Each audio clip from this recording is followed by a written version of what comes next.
What if an entire life hinged on a single breath, on the quiet moment suspended between the person you were and the person you could still become? For Claire, this is that moment, a choice that will echo through the rest of her days, leading her towards her greatest triumphs or her most devastating regrets. In the great unwritten storybook of our lives, these are known as defining moments.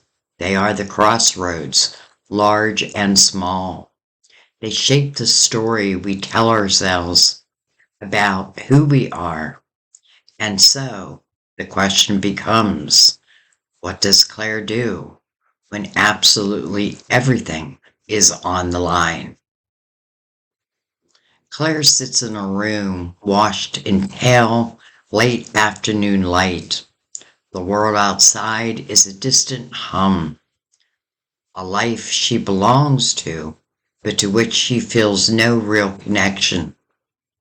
Dusts dance in the sunbeams, each tiny, oblivious world, wholly unaware of the weight this room contains. It is this very atmosphere, a stillness so profound the time itself seems to hold its breath, mirroring the pause in our own story. Even the way Claire holds herself speaks of a quiet conflict. Her hands rest in her lap. One is loosely curled, the other in a fist, a small but potent symbol of the war being waged within her. Her gaze is distant, fixed on some point beyond the window, beyond the life that she has known. This is not a sudden crisis. It is the final tremor after 1,000 small surrenders. Her life has been a collection of choices made for comfort, for safety, for the silent approval of others. Each choice was a single, flimsy thread, but woven together over years, they have formed a rope, tethering her to the life that feels safe, but is no longer her own. By all reasonable accounts, it's a good life. It's stable. It's predictable. But it is a borrowed life, a script written by another, and she has forgotten the look for her own handwriting. These are the turning points we so often miss. Pivotal moment does not always arrive like a thunderclap. Sometimes it's a quiet dawning, the slow realization that the safe harbor you steered has become the very thing that keeps your ship from the sea. Claire has arrived at a fork in the road, not of dirt and stone, but of the soul. And she knows with a certainty that chills her to the bone that to stay on this path is to let the truest version of herself perish. So we find ourselves at the crossroad. Two futures lie before Claire, each a universe of its own. They flicker in her mind's eye, not as clear pictures, but as feelings, as echoes of who she might become. The first path is one of magnificent, terrifying risk. It's the path of boldness. It means leaving this room, this house, this entire life that has been so carefully constructed around her. It is the pursuit of a dream buried so long ago, she can barely recall its shape. Passion to create, to build something that is hers and hers alone. This future tastes of salt and iron, salt from the tears of failure and the sweat of work, iron from the metallic tang of fear, and that will be her constant companion. This future is a sea of uncertainty. There are no guarantees, only the promise of a worthy struggle. She can see herself in a tiny apartment in an unknown city, surrounded by sketches and prototypes, fueled by cheap coffee and a desperate, burning hope. She can feel the doubt in the eyes of those she leaves behind, the sting of their concern that sounds so much like judgment. But beneath the fear, there is a vibrant, electric current of life. The colors in this future are saturated, vivid. The joy is not a gentle, muted warmth. It's a brilliant, blinding light that has been earned. Triumph is not the sound of applause, but the quiet internal hum of rightness. It is the feeling of finally being in the right place at the right time, as the right person. A life of her own making, beautiful and broken and true. A life of meaning, forged in the fire of her own choosing. Then her mind drifts to the other path, the path of staying. On the surface, it's the sensible choice. There is no immediate pain here, only the soft, familiar comfort of the known. The first few weeks, perhaps even months, would feel like a relief, crisis averted. But slowly, a fog would begin to roll in. It would be like a beautiful plant moved into a room with too little sun. It doesn't die overnight. It just slowly loses its color until it's a pale imitation of what it once was. Laughter at dinner parties would sound distant. Praise at her secure, respectable job would feel hollow. And in the quiet moments, late at night, or in her own reflection, a question would begin to haunt her. A ghost in the machine of her life. What if? This is the cruel nature of the chances not taking. The ghost of what if doesn't just visit, it moves into the house of your mind. Upon the blank canvas of that question, Claire would paint her most beautiful and painful fantasies. She would see the life she could have lived, not as it would have been with all its struggles, but as perfect, idealized dream. And that dream would poison the reality she chose.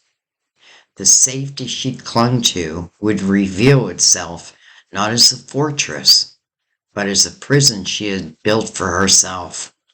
The regret would not be a sharp pain, but a chronic ache, a low-grade fever of the soul that drains the meaning from everything. It is the quiet tragedy of a life half lived. So the two paths raged within her, a silent, epic war. The fear of failure on one side, the terror of regret on the other. For a long moment, she is paralyzed, caught in the crushing gravity between these two worlds. The air feels heavy with all the lives she could live, and the one she must let die. Pivotal moments are not defined by what happens to us, but by the choices we make within them. Then, something shifts. It's not a grand epiphany. There's no bolt of lightning. It is a change so small, it's almost invisible. Her breathing, once shallow and light, deepens. A long, slow exhale releases a tension she didn't even realize she was holding. Her fisted hand unclenches. Her gaze, once lost in the endless horizon of what ifs, returns to the room. It lands on her own hands, then on the door. It's a gaze no longer lost, but now focused. In that quiet moment, the decision is made. It is the simple, profound realization that the pain of regret is a much heavier burden than the pain of failure. Failure is like falling from a cliff. The impact is violent, but if you survive, you heal and carry a scar. Regret is being forced to carry a heavy stone for the rest of your life, constant, wearing weight. She understood that she could endure a scar, but not the stone. The transformation has already begun, not in her circumstances, but in her very core. She has chosen. The feeling of being torn apart has passed, leaving behind a new sense of self, quiet clarity. She is no longer a ship at anchor waiting for the tides. She is the hand on the realm, about to steer her life into the open seas. Claire stands. The moment is fluid, calm. There is no rush, no frantic energy, just a deliberate, quiet purpose. She walks to the closet, takes her coat, puts it on. A simple action, one that she's performed thousands of times. This time, it feels different. Each movement is filled with the weight of lightness and her decision. It is the first step on new ground. We do not need to see the rest of her journey. We do not need to know if she finds wild success or faces crushing defeat, because the triumph was not in the outcome. The triumph was in the moment she chooses to bet on herself, the moment she decides that a life of authentic struggle was better than a life of comfortable surrender. Our lives are not always shaped by the grand cinematic events that we imagine. More often, they are forged in these quiet, unforeseen moments of decision. They are like the roots of a massive tree. They are not what the world sees, but they are what provides the anchor, the nourishment, and the entire direction of growth. Claire's story is powerful because it's universal. It's a story of every person who has ever stood at a crossroad, terrified of the road ahead and the road behind. It's a reminder that we are the authors of our own story, and we always hold the power to revise the chapters as we no longer wish to live them. In the end, our lives are not defined by the moments we wait for, but by the quiet decisions we make when no one is watching. They are the sum of the chances we take, the fears we face, and the moments we refuse to let pass us by. In these quiet revolutions of the soul, This is when we are truly born.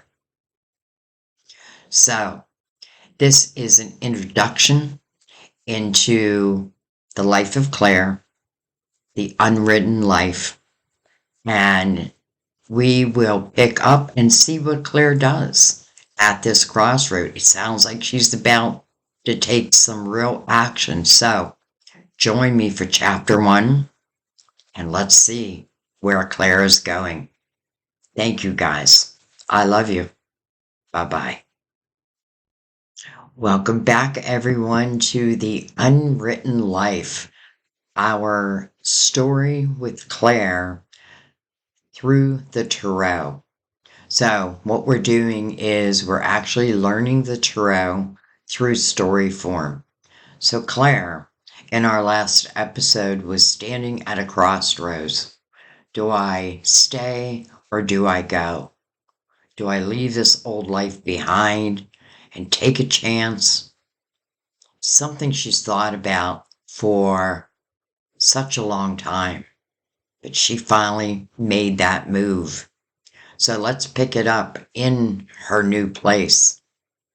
So the last box smelled faintly of stale coffee and old anxieties. Claire pushed it against the wall of her new apartment. A shoebox in the sky with a staggering view of a brick wall across the alley. This was it, her new life, New York City. The freedom, however, felt less like soaring and more like teetering on a very high ledge. She plugged in her kettle, the low hum of a comforting counterpoint to the city's distant roar. Proper cup of tea, a moment of peace. Well, that's when the drip started. Not a gentle, polite drip, but a frantic, insistent clink, clink, clink from the ceiling above her kitchenette. Claire stands up, her heart sinking faster than the water pooling on her cracked linoleum floor. It's escalating quickly from drips to a steady stream, then a gush, like a weeping faucet somewhere in the apartment above. Ah, for crying out loud, she muttered, scrambling for that single pot that she had unpacked. The water was cold, then lukewarm, then a shocking ice spray.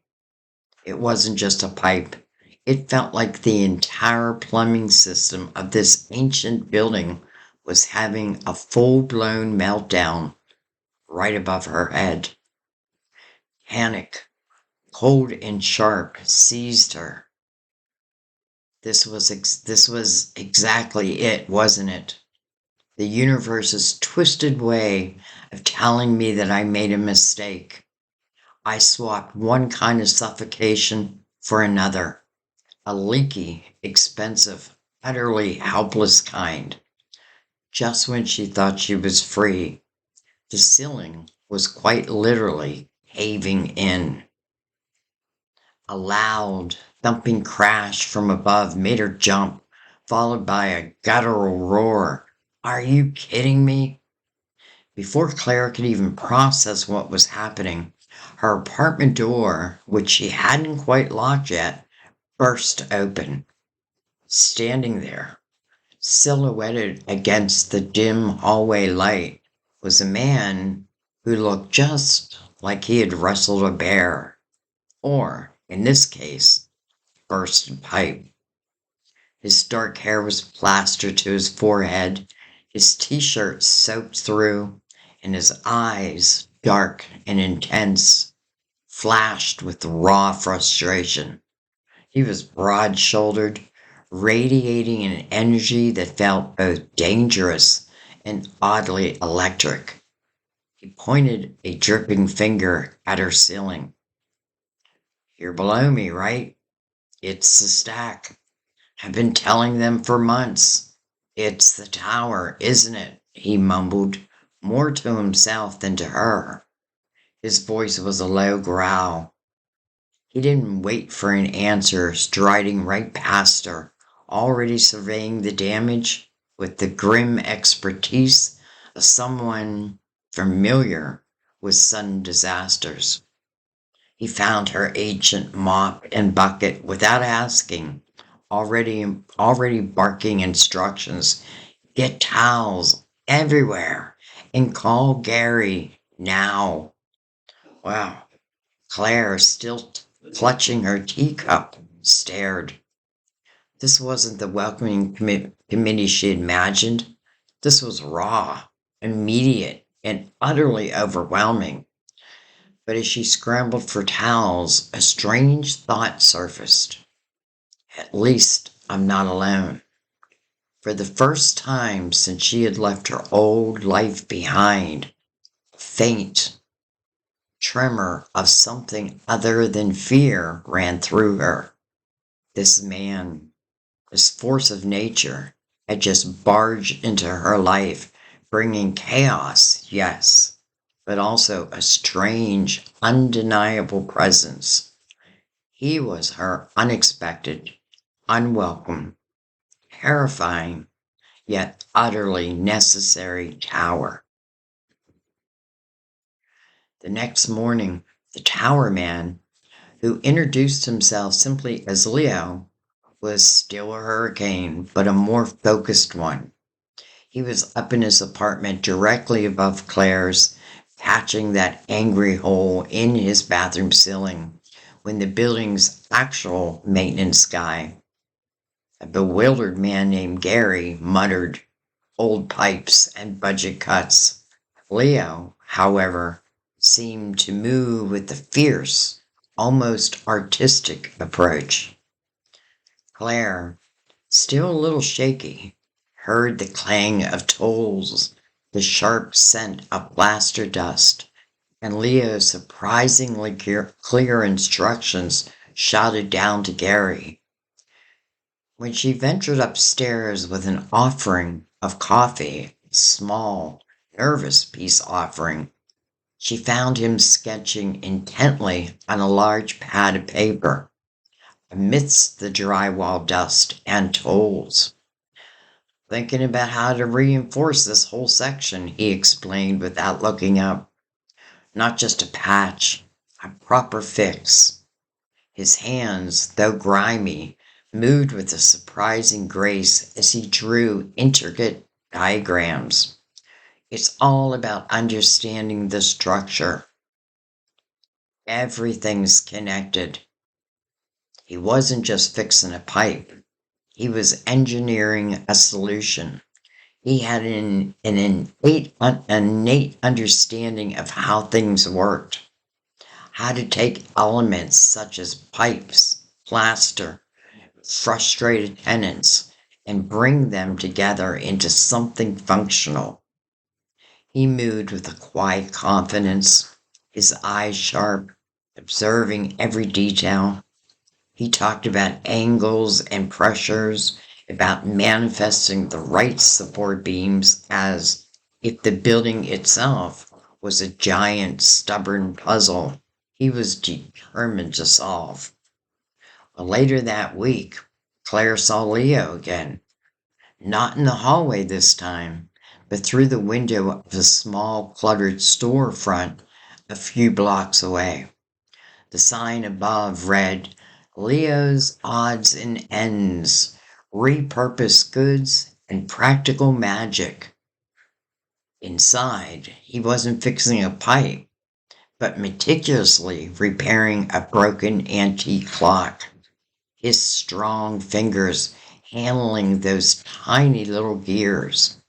He looked up, catching her eye, and gave her a brief, almost shy nod.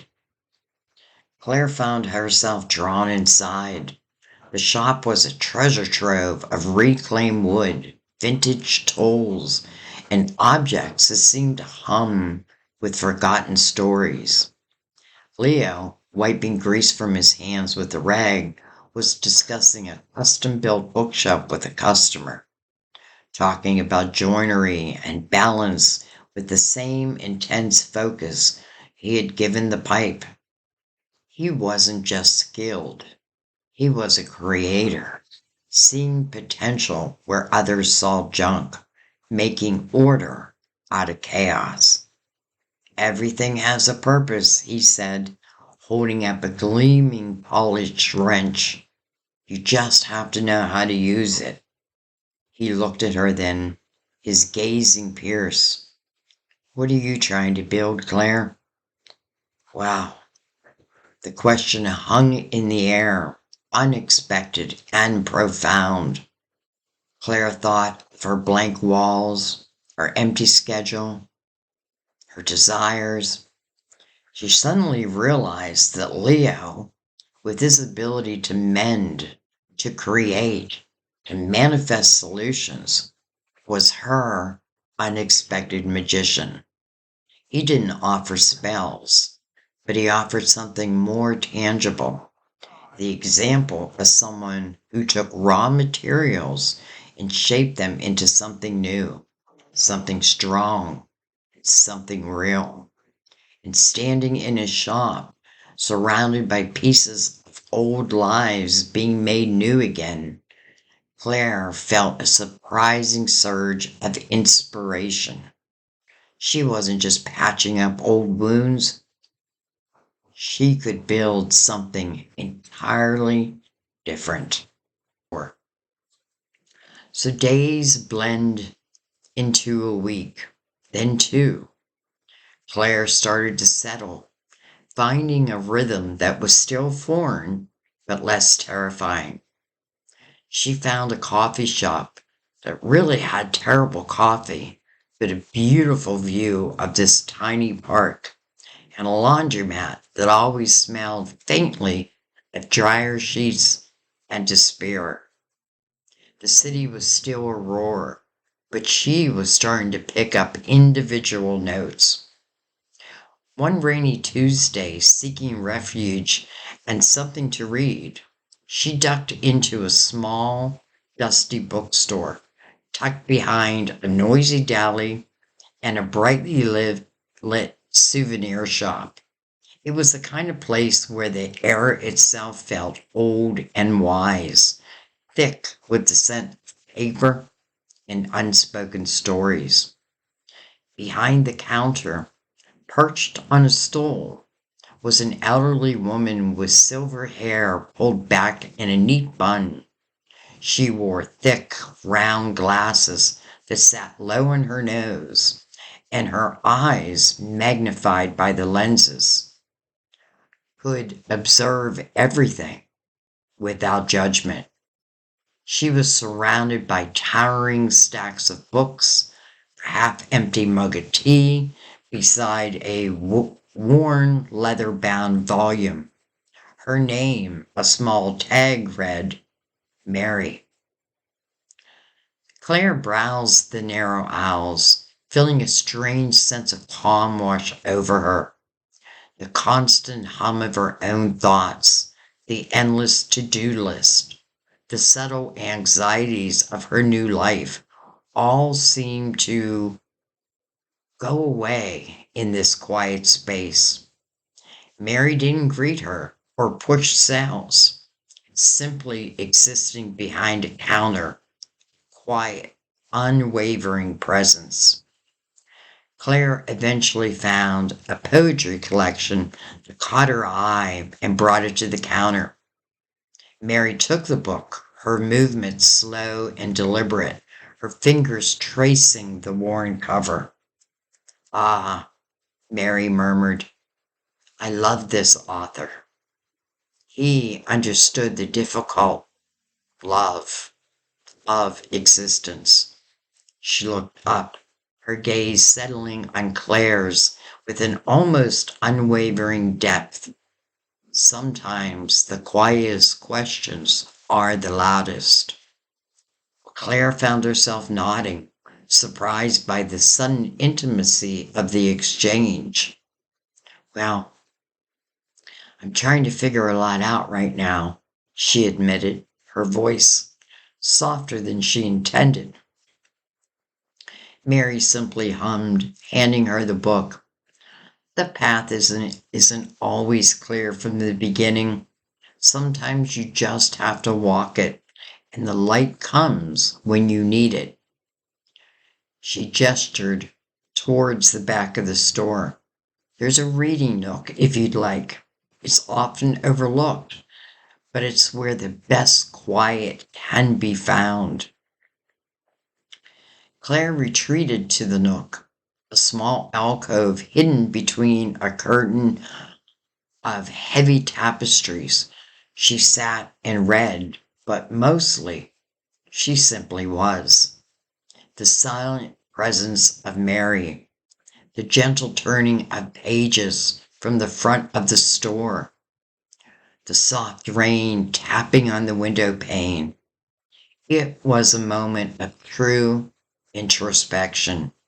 There were no demands, no expectations, just space to think and feel. Mary wasn't giving advice, not really.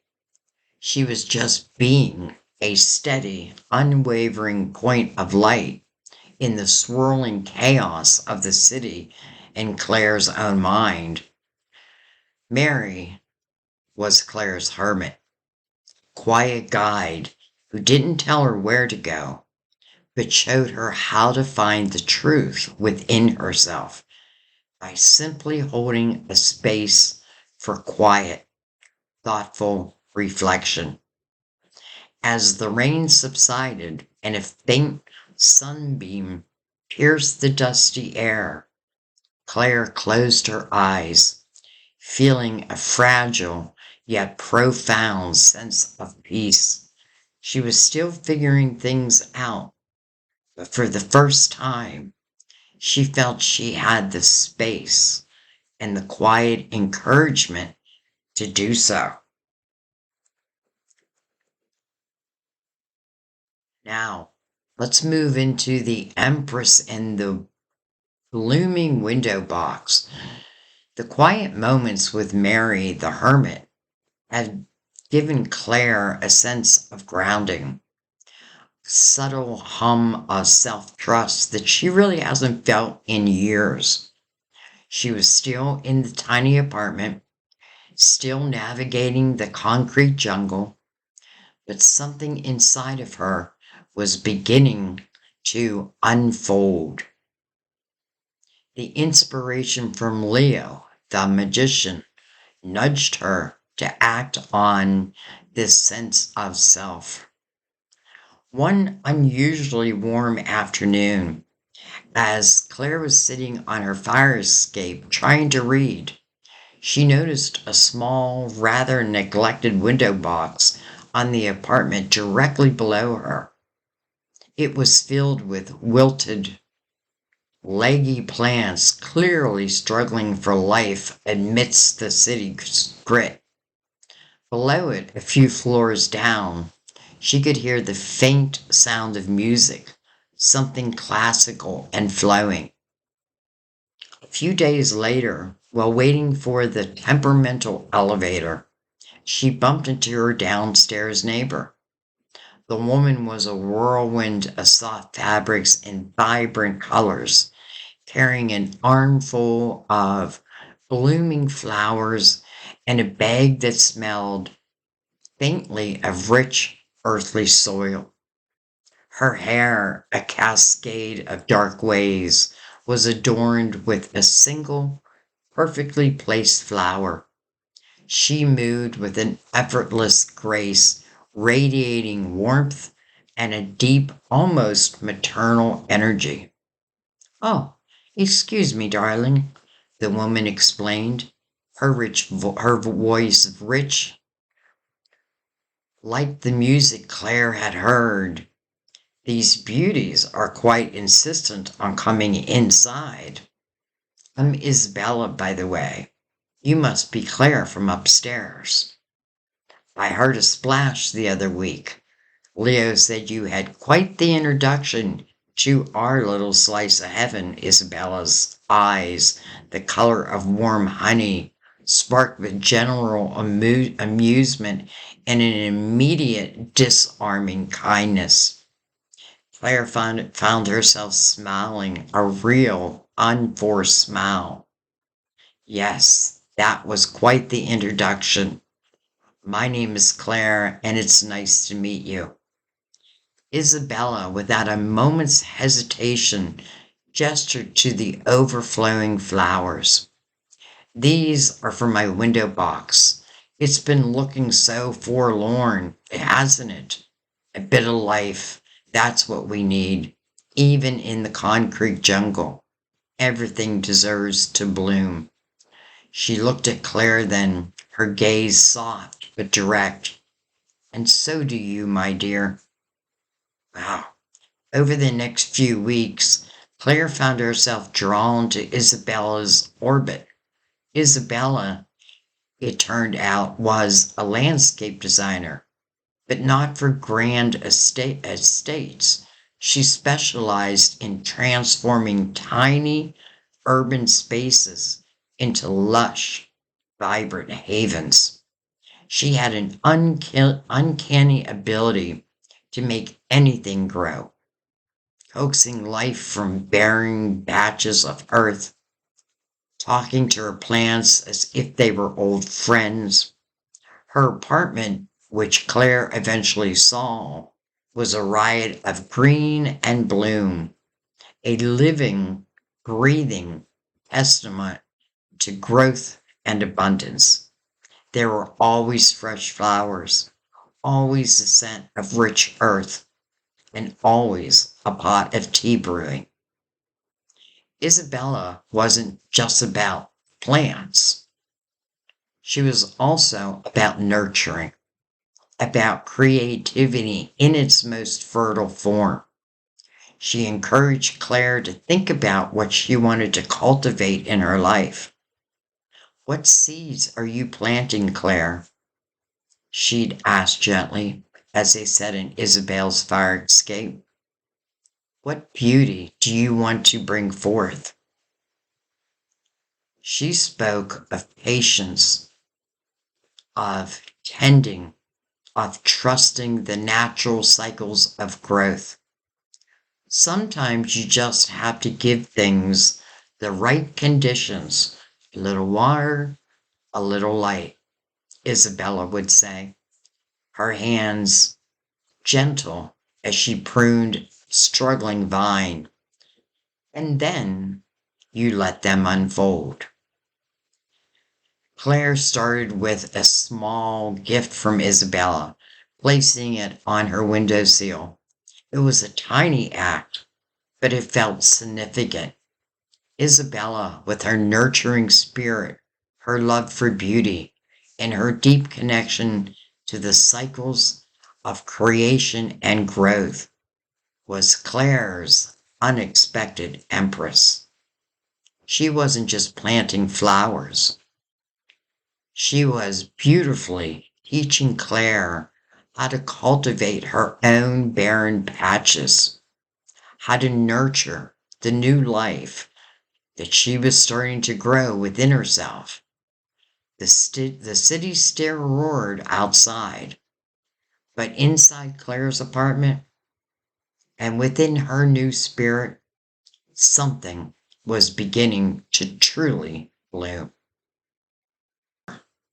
The city hummed a different tune now, a softer melody that occasionally swelled with moments of unexpected beauty. Claire felt it in the scent of Isabella's blooming window box, in the quiet wisdom of Mary's bookstore, and increasingly in the changed air whenever Leo was near. The fear that had once been a constant companion has receded, replaced by a blooming sense of hope and something else, a delicate, unfamiliar flutter in her chest, a tremor of anticipation that felt both thrilling and terrifying. Leo had become a more frequent presence in their little building's ecosystem. He often joined Isabella for tea amongst her sanctuary, sometimes to discuss a custom piece for a client, sometimes just to watch the way the light fell through the leaves. Claire found herself drawn to these quiet settings, observing the easy conversation between the pragmatic magician and the nurturing empress. But it was the moments when Leo's gaze would drift to her, even for a fleeting second, that truly stirred something within Claire. Quick warmth would spread through her, chasing away the last self-imposed chill. Their conversations, though often brief and often about practical things, had an undercurrent, a shared understanding that deepened with each exchange. One evening, Claire was sketching in her apartment, trying to capture the intricate pattern of the leaf Isabella had given her. It was late, the city's hum a distant lullaby, when she heard the distinct rhythm, tap, tap, tap, of wood being shaped from Leo's apartment directly above. A soft jazz tune drifted down, weaving into the night, pulling at something deep inside of her. Curiosity, or perhaps something more profound, pulled her upstairs. His door was ajar, a sliver of warm golden light spilling into the hallway. Inside, Leo was bent over a workbench, fine layer of sawdust dusting his dark hair. He was carving something small and delicate, filigree of intertwined branches. The lamp casts long shadows, accentuating the strong lines of his shoulders, the intense focus in his eyes. He didn't look up immediately, lost in the quiet concentration of creation, the jazz notes swirling around him like a secret confession only he and the wood could hear. Claire watched, mesmerized by the quiet power in his hands. He wasn't just fixing things, he was coaxing beauty from raw materials, bringing something intricate and alive into being. It was the same intensity she had seen when he faced that burst pipe, but softened, channeled into something tender. The way his brow furrowed slightly, the gentle pressure of his thumb against the wood, it drew her in, its almost magnetic pull towards his quiet passion. When he finally did look up, his gaze met hers across the workbench, and for a long moment, bustling city, the tiny apartments, even their own separate lives, seemed to fade away.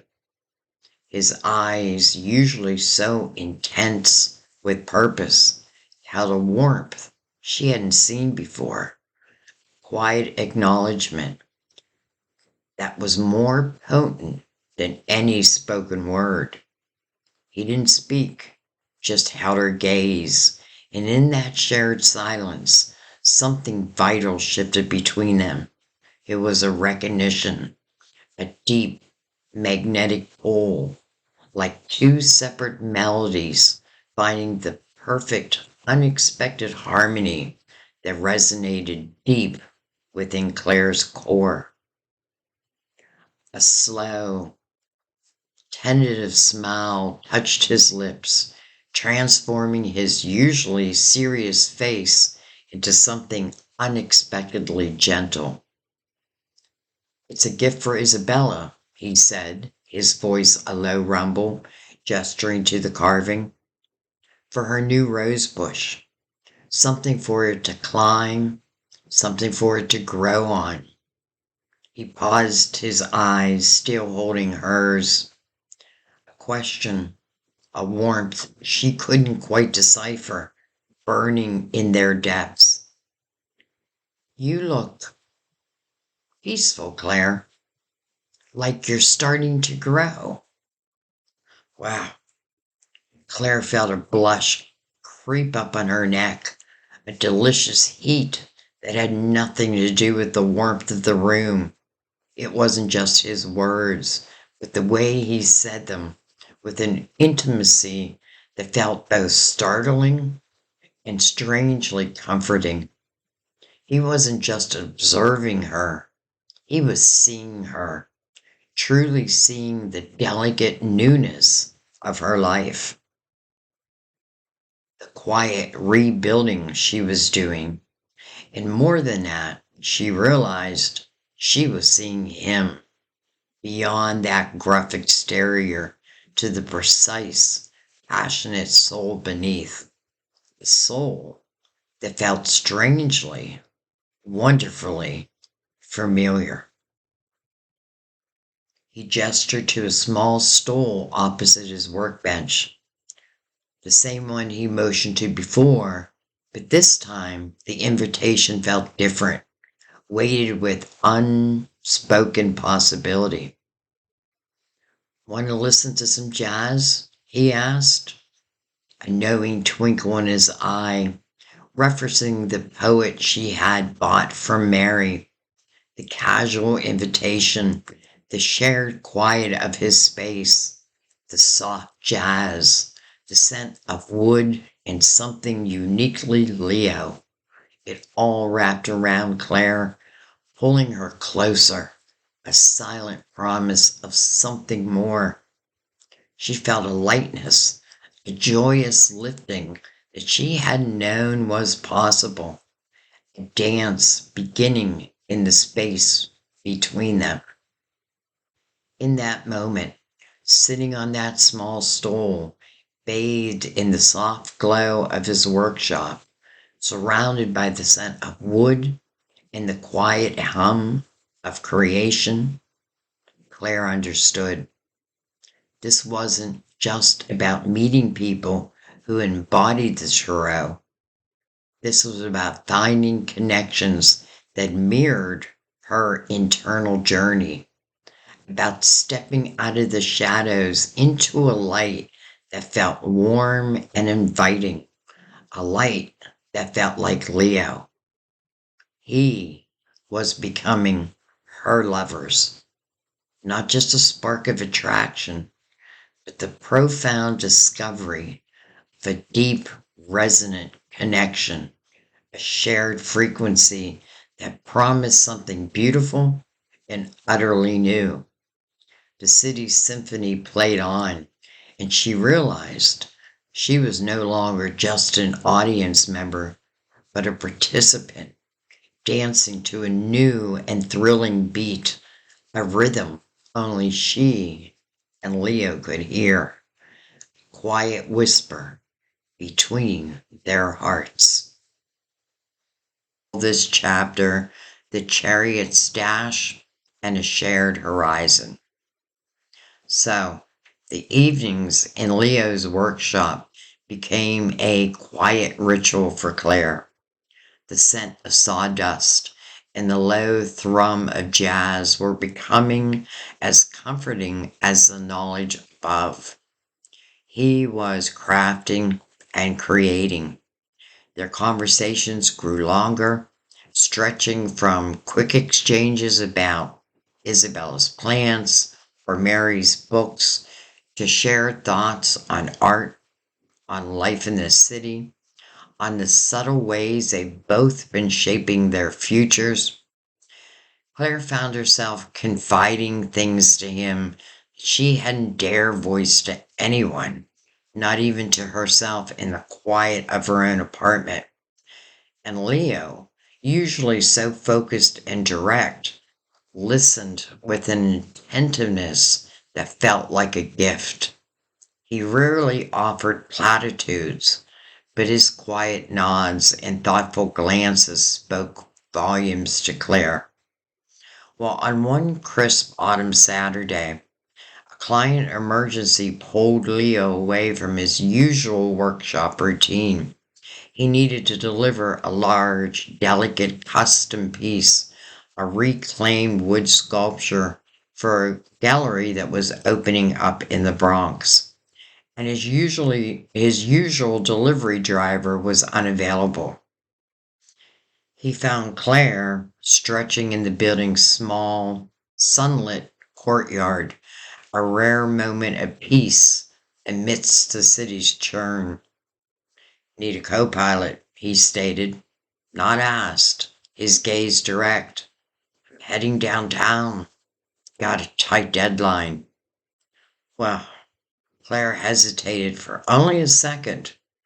The old Claire, the one still trapped in her self-created prison, would have found an excuse, a dozen reasons to stay comfortable and safe. But this new Claire, nurtured by Isabella's encouragement to bloom and grounded by Mary's quiet wisdom, felt a surge of adventureness, curiosity, and an undeniable pull of Leah's presence. Lead the way, she said, a blooming smile on her face.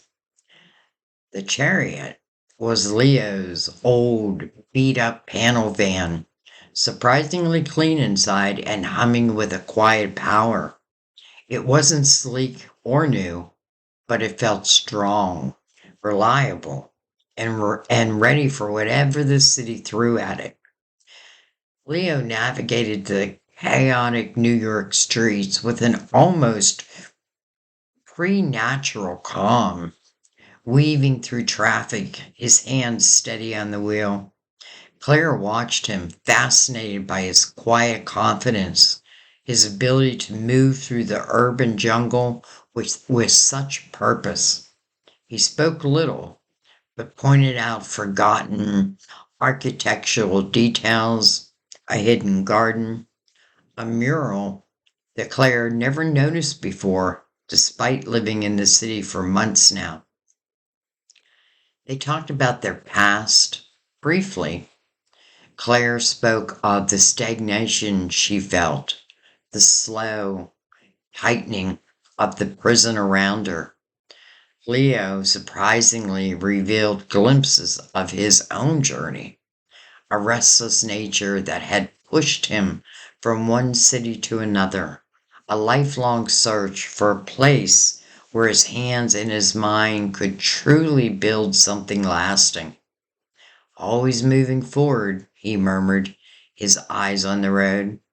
Even when you don't know where you're going, just keep the wheels turning. The gallery delivery was a whirlwind of careful maneuvering and hushed instructions. Leo was in his element, guiding the process with an almost silent authority. When the piece was finally installed, gleaming under the gallery lights, he looked at it, a rare flicker of pride in his eyes. He caught Claire's gaze, and in that quiet, knowing, looked past them, between them, a recognition of something shared, something accomplished together. Well, on the drive back, the setting sun painted the skyscrapers in beautiful hues of gold and rose. Leo slowed the van as they passed a small, unkept park. Want to see something? He asked, pulling over. He led her to a quiet corner, overgrown with neglected bushes. This is where I come sometimes, he said softly, a vulnerability in his voice that she hadn't heard before. When the city gets too much, or when I'm figuring out a design, you can almost hear things here. He pulled a small, smooth stone from his pocket, turning it over in his fingers. It's not about escaping, he continued, looking out at the faint city skyline. It's about finding your direction, even when it feels like everything's pulling you in different ways. You decide where you're going.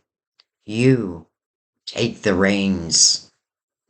Well, as he spoke, he looked at her again, his eyes holding hers with an intensity that felt like a quiet confession. In that moment, standing beside him in the fading light, Claire felt an undeniable surge of connection, a deep resonance that went beyond words. Leo wasn't just fixing things, he was a force of directed will, a master of forward motion, and in his presence, Claire felt herself not just being pulled forward, but actively choosing her own path. He was her chariot, not just driving her somewhere, but empowering her to take the reins of her own journey side by side with him. So, the shared drive with Leo, the chariot, had deepened that unspoken bond between them. Claire felt a newfound sense of direction, quiet confidence in the wheels that she was now actively turning. She was moving forward, not just physically, but emotionally, spiritually. The city, once a daunting place, was slowly becoming a landscape of opportunity, viewed with clearer eyes and a steadier heart. Yet, true strength wasn't just about movement. It was about facing what still held you back. One morning, Claire received an email, a seemingly innocent message from a distant acquaintance back in her old life. It was a casual invitation, a reminder of a social gathering that she used to attend. But reading it, Claire felt a familiar chill, the ghost of the old prison reaching out, the forced smiles, the superficial conversations, the feeling of being utterly invisible, even in a crowded room. It all rushed back, a wave of discomfort that she hadn't anticipated. For a moment, the old fears whispered, what if New York was just a temporary escape? What if she couldn't truly change? Well, she found herself later that day pacing her tiny apartment, the email open on her laptop, a knot forming in her stomach. The urge to reply with a polite, vague excuse, to retreat into her familiar shell, was strong. She felt weak, vulnerable, as if all the progress might unravel with one single click. Just then, the phone rang. It was Isabella, the Empress. Her warm voice, grounding presence. Darling, I was just thinking of you. I'm struggling with a particularly stubborn root. Could you possibly lend me an extra set of hands? Well, Claire hesitated, but the plea for practical help, coupled with Isabella's easy warmth, pulled her out of her head. She went downstairs. The thought of the email momentarily forgotten. Isabella was indeed wrestling with a thick, gnarled root in a large terracotta pot, a plant that she was trying to repot for a client. It's dug in deep, this one, Isabella mused, wiping soil from her brow. Think it knows best, but sometimes you have to show it who's boss, gently but firmly. Wow, as they worked, pulling, prying, and carefully untangling the stubborn root system, Isabella spoke about the hidden resilience of living things. The most beautiful blooms often come from roots that have fought the hardest, she observed, her hands expertly guiding Claire's. It's not about brute force, my dear. It's about knowing your own strength and using it with patience and conviction. Well, Claire found herself exerting more physical effort than she had in years, muscles that she'd forgotten that she possessed. They were protesting. But a strange satisfaction was growing within her. As the last of the stubborn roots finally gave way, Isabella smiled, a look of profound understanding in her eyes. There, she said, nodding at the loosened plant. Now, it's truly free to grow. But later that evening, back in her apartment, the email still glowed on that screen, but the knot in Claire's stomach had loosened. She thought of that gnarled root, of Isabella's quiet conviction, and of Leo's steady purpose. She thought of her own journey from the self-created prison, the daring leap into the unknown. The fear was still there, faint echo, but it no longer paralyzed her. She typed a reply, not an excuse, but a clear, concise decline. She wished them well, but politely stated that she was focused on a new beginning in New York. There was no apology, no lengthy explanation, just a simple, firm boundary. Hitting send felt less like battle won and more like a quiet affirmation. Claire stood by her window looking out at the city lights.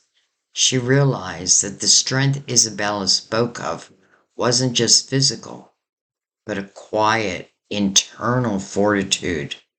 It was the strength to say no, to protect her peace, to choose her own path, not with a roar, but with a quiet, unwavering resolve.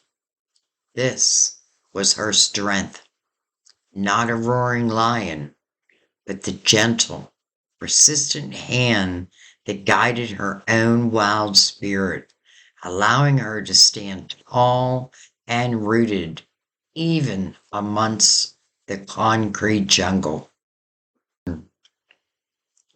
So the quiet strength that Claire had found within herself, guided by Isabella, had brought a new sense of calm.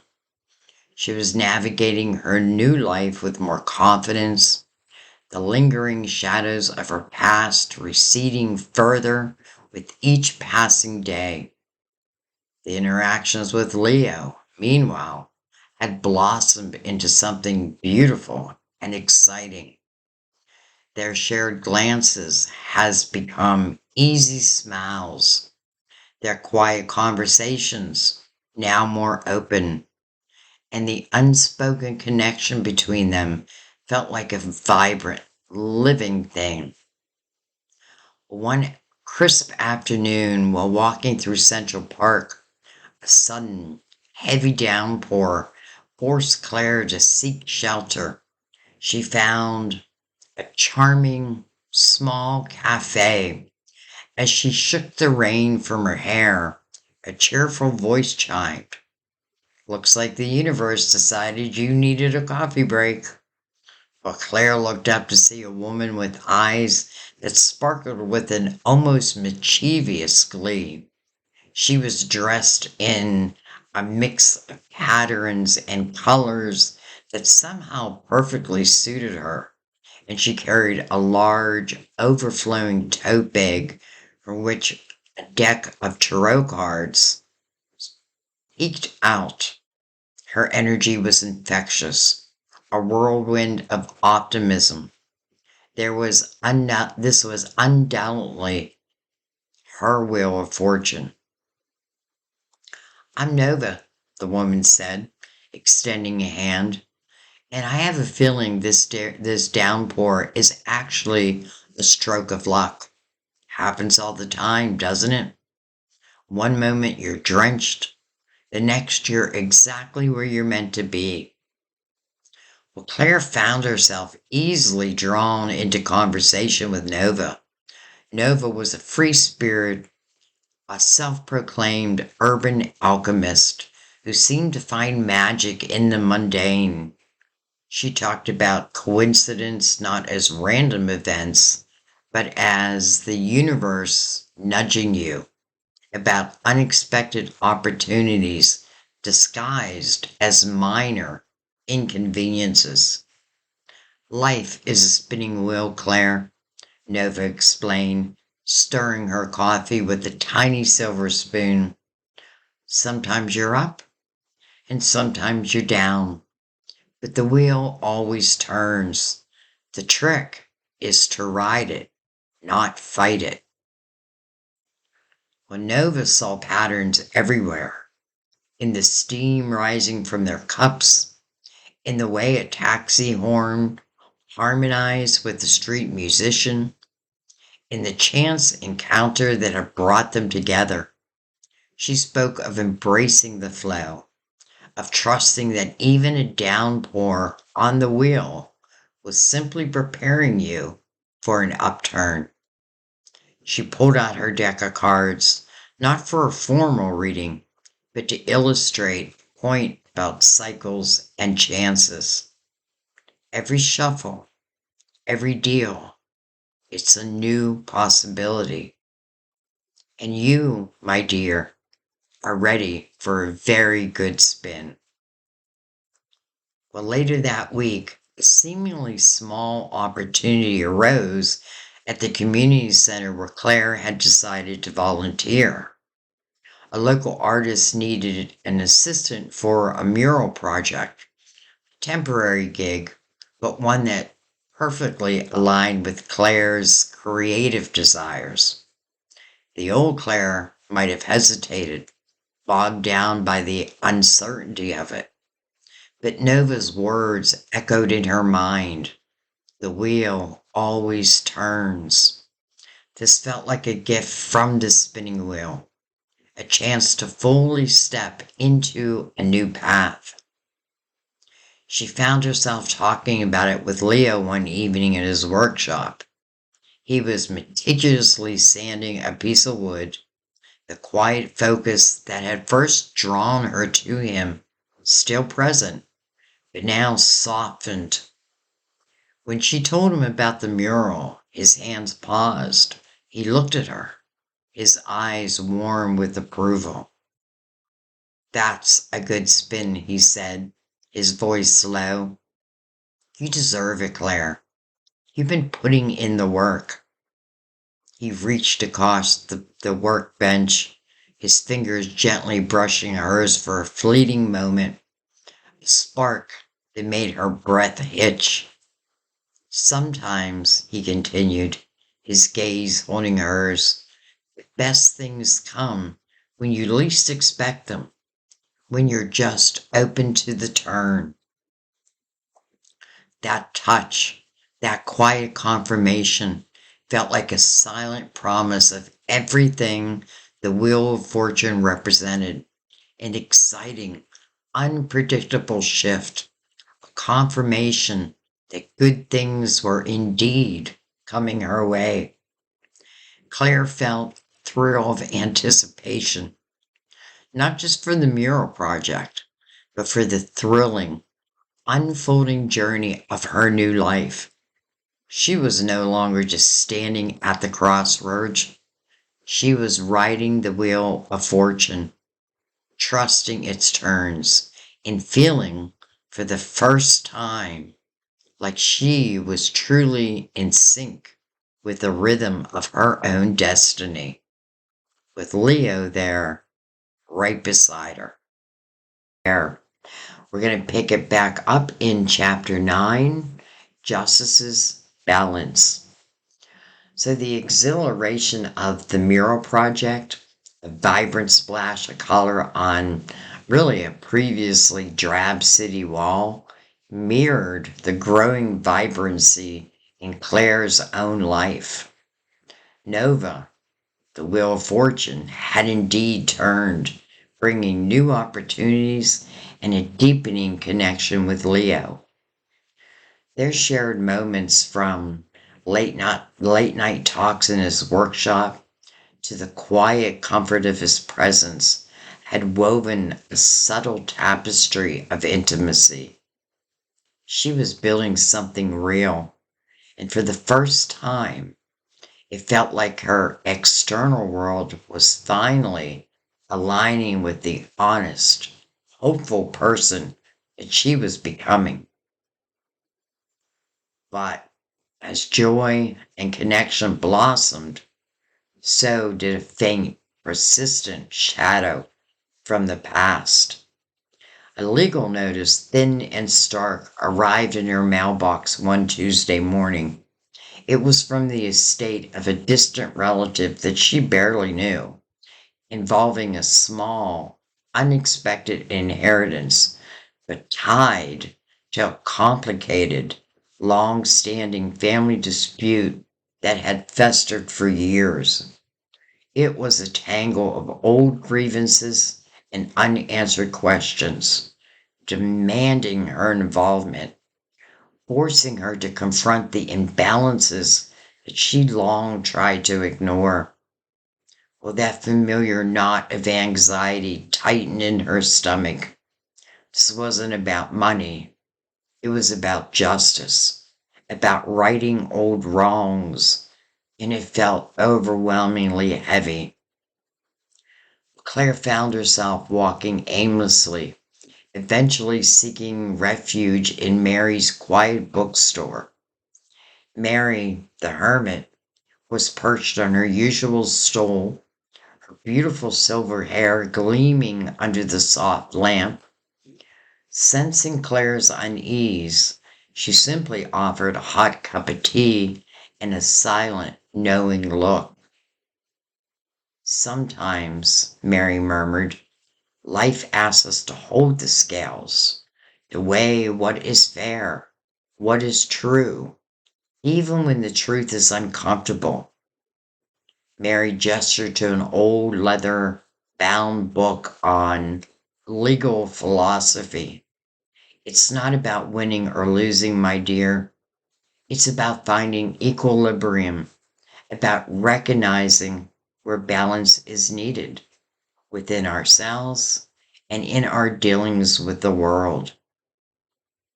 Well, Claire confided in Mary, the words tumbling out, the family feud, the unfairness, her deep desire to walk away, but that nagging sense that she shouldn't. Well, Mary listened patiently, her eyes never leaving Claire's. She didn't offer solutions, but she offered perspective, a calm, clear lens through which to view the messy situation. Truest justice, Mary concluded, often begins with the courage to face what needs to be made right, regardless of the outcome. Well, later that week, Claire found herself talking to Leo about it. He was focused on a new project, an intricate set of scales that he was crafting for a local chef, beautifully and perfectly balanced. He listened as she recounted the family saga, his brow furrowed in thought. Balance isn't just about what you put on the scales, Leo said. It's about the precision of the fulcrum, the honest weight of each side, and knowing when to set them down. He looked up, his gaze steady. What feels right to you, Claire? Not what they want, or what feels easy. What does your eternal compass say is fair? His words cutting through the confusion, anchoring her. He wasn't telling her what to do, but reminding her to trust her own sense of right and wrong, the moral compass that she was rediscovering. His hands, usually busy with wood, reached for hers across the workbench, a comforting, solid presence. His touch was a quiet reassurance, telling her that she didn't have to carry this burden alone. But fueled by Mary's wisdom and Leo's steadfast presence, Claire made a decision. She didn't shy away from the inheritance or the family dispute. Instead, she decided to engage, to seek mediation, to advocate for a fair and equal resolution for all parties involved, even those who might not want it. It was a daunting task, filled with difficult conversations and emotional confrontations. But she approached it with a new kind of resolve, armed with the strength that she cultivated and the knowledge that true balance wasn't found in avoidance, but in honest engagement. She was no longer the Claire who would retreat into her self-created prison to avoid conflict. She was the Claire who understood that justice wasn't just a legal concept, but an internal, imperative feeling within. She was learning to hold the scales, not with trembling hands, but with a quiet, unwavering certainty, knowing that sometimes the hardest truths pave the way for the deepest of peace. So we're going to pick it up in chapter 10. And in chapter 10, we are going to talk about the lovers again, but there's a reason. So we're calling this the Lover's Ascendant. The Justice chapter had left Claire feeling lighter, cleansed by the act of facing and untangling old family knots.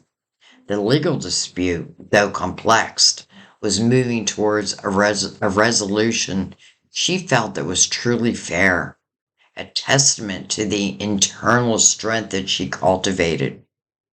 With that burden lifting, the vibrant connection with Leo, the lovers, pulsed with an undeniable energy, a magnetic pull that was growing increasingly difficult to ignore.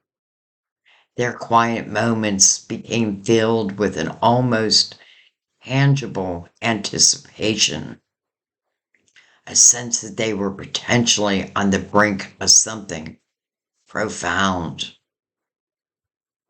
Well, one warm New York evening, Claire was trying to focus on a new design for a community garden project, but her thoughts kept drifting back to Leo. She hadn't seen him all day, and the silence from his workshop above felt unusually loud. Just as she was about to give up and try to read, her phone buzzed. It was a text from him, short and urgent.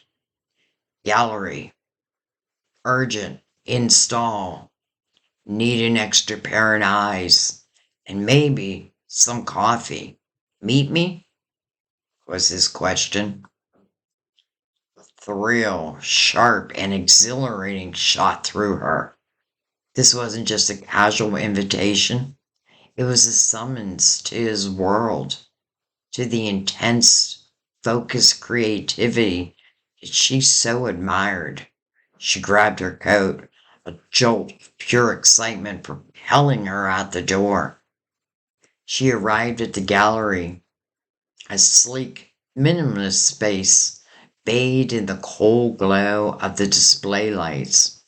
Leo was there, sleeves rolled up, forehead furrowed in concentration, directing a small crew around a massive, uncrated sculpture. A soaring piece crafted from twisted metal and reclaimed wood, resembling an abstract, graceful tree.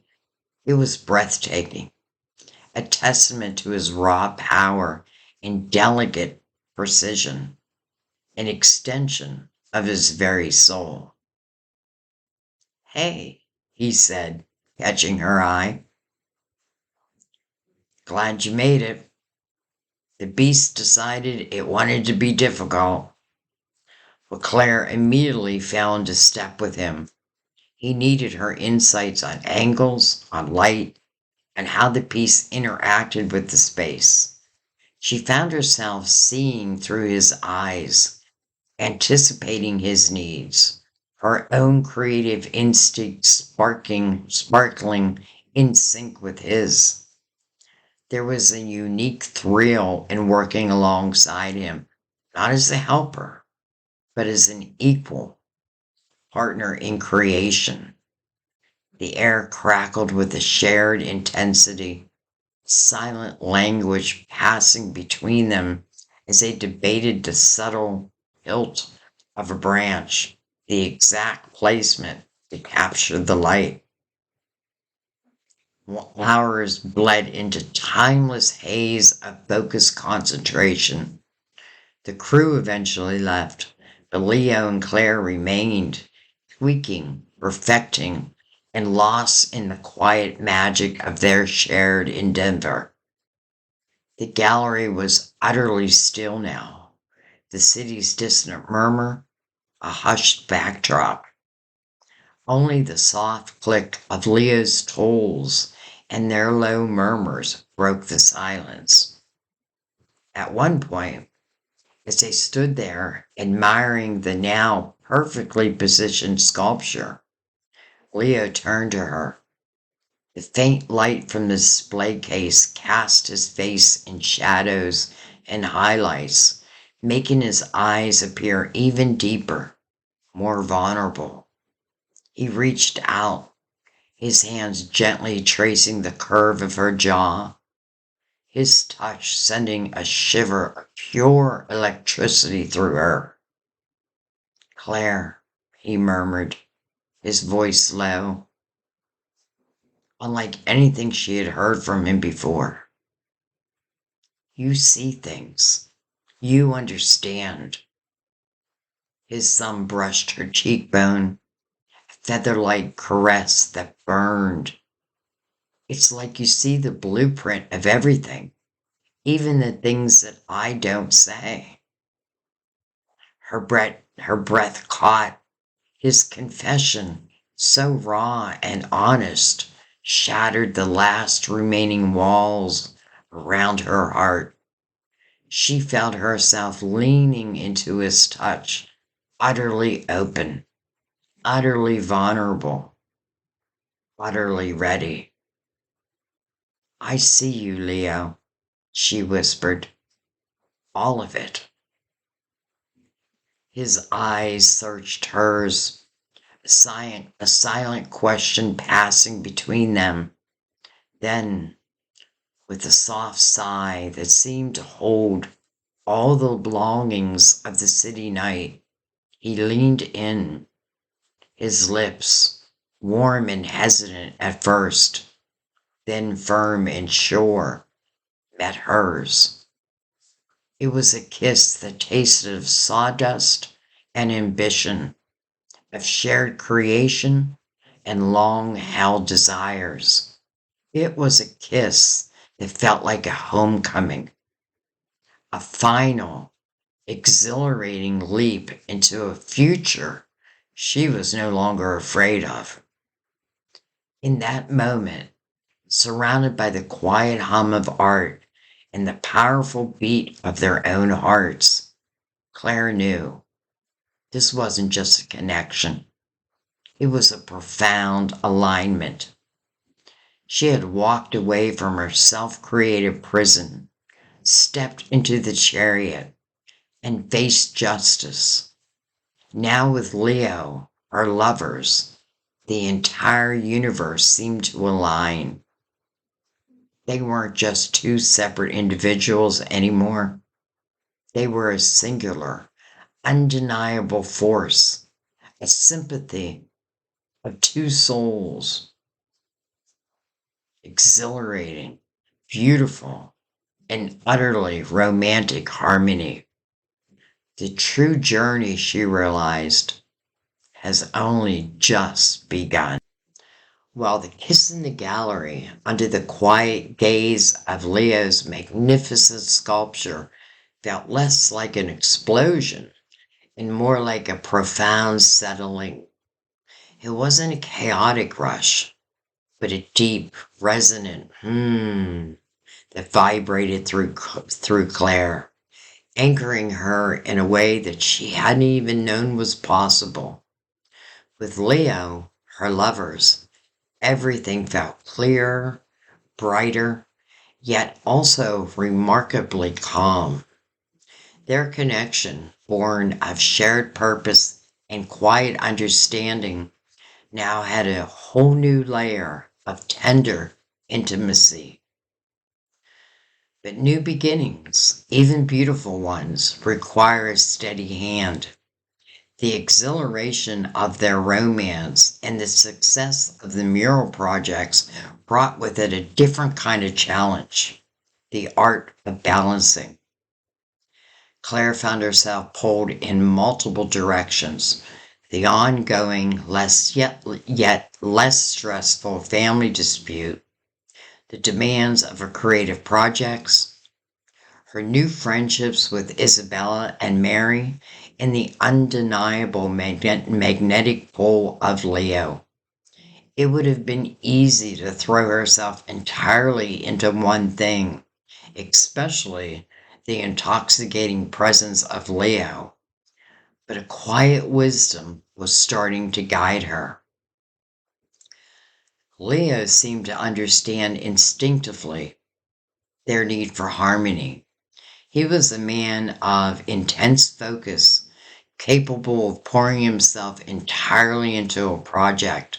Yet with Claire, he demonstrated a surprising patience. He didn't demand, he simply was. Their dates weren't extravagant affairs, but often involved quiet evenings in his workshop, a shared meal from a tiny neighborhood spot, or long walks through the city, simply talking and existing in comfortable silence. They were learning to blend their individual rhythms, finding a pace that suited them both. Well, one afternoon, Leo arrived at Claire's door carrying 2 steaming cups of herbal tea and a small, intricate wooden puzzle box that he had been working on. Mary suggested this blend, he murmured, handing Claire one of the cups. Said it encourages patience. Thought we might need it. He winked, a rare, playful flash in his dark eyes. They sat on Claire's small fire escape, the city sounds now a distant murmur. He showed her the puzzle box, explaining the delicate balance of its interlocking pieces. How force would only jam it, but a gentle, precise touch would reveal its secrets.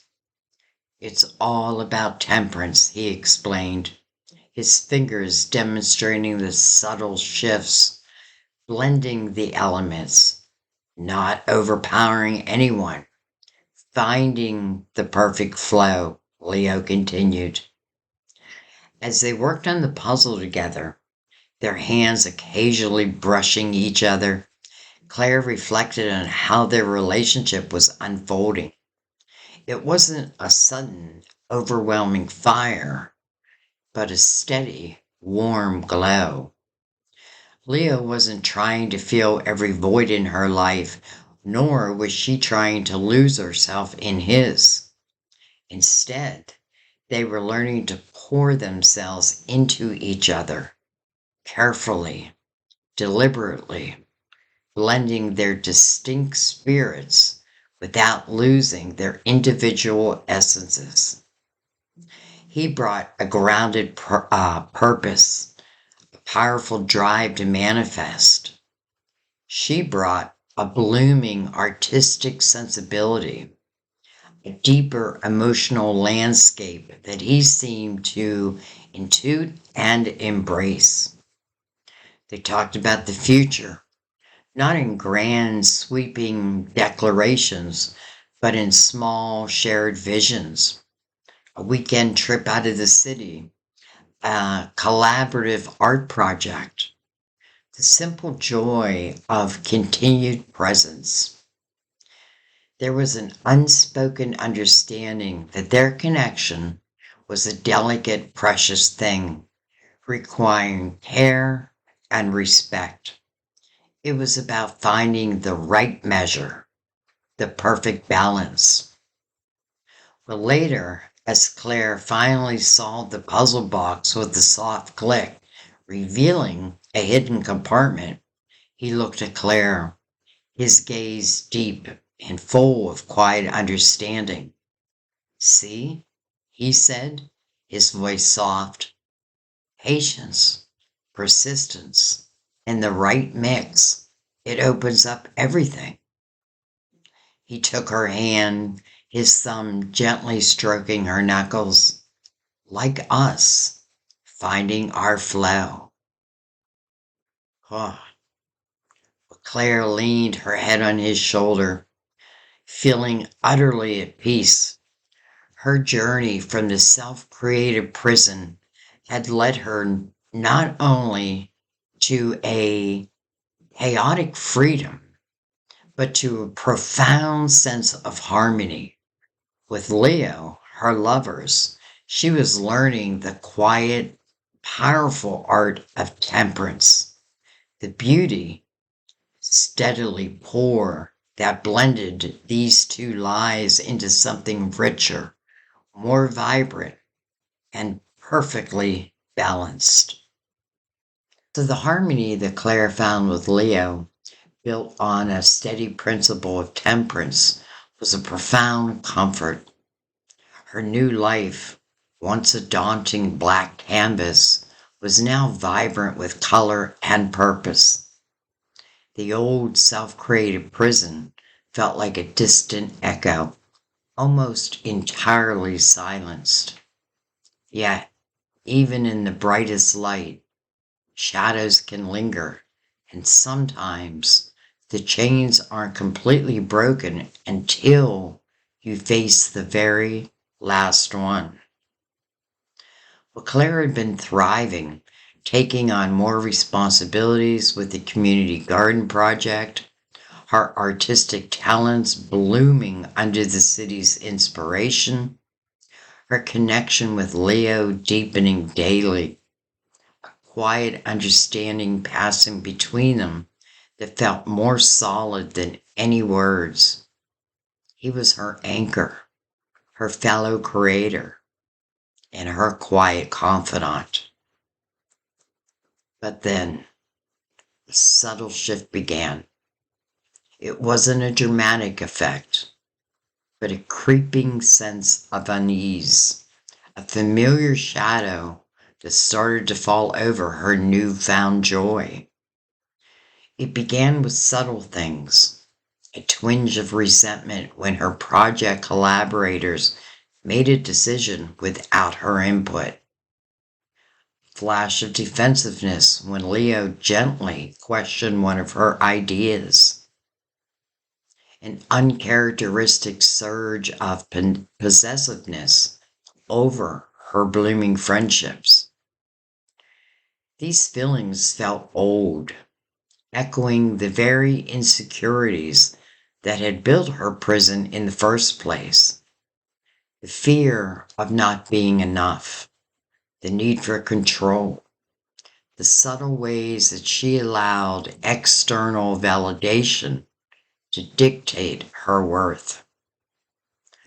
Well, one evening, after a particularly frustrating day, where a long-term client from her old, mundane life called with an unreasonable demand, Claire found herself back in her tiny apartment, that familiar knot in her stomach tightening.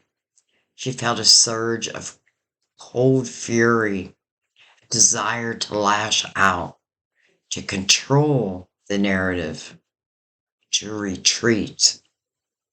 It was the whisper of her old self, the one who found security and protection in pushing people away.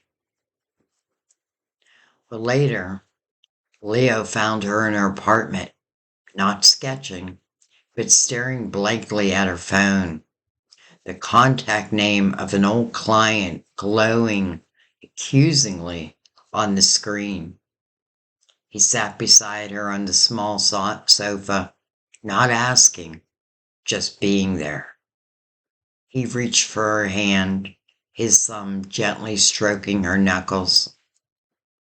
"Claire, what's got you so tied up?" he asked, without judgment.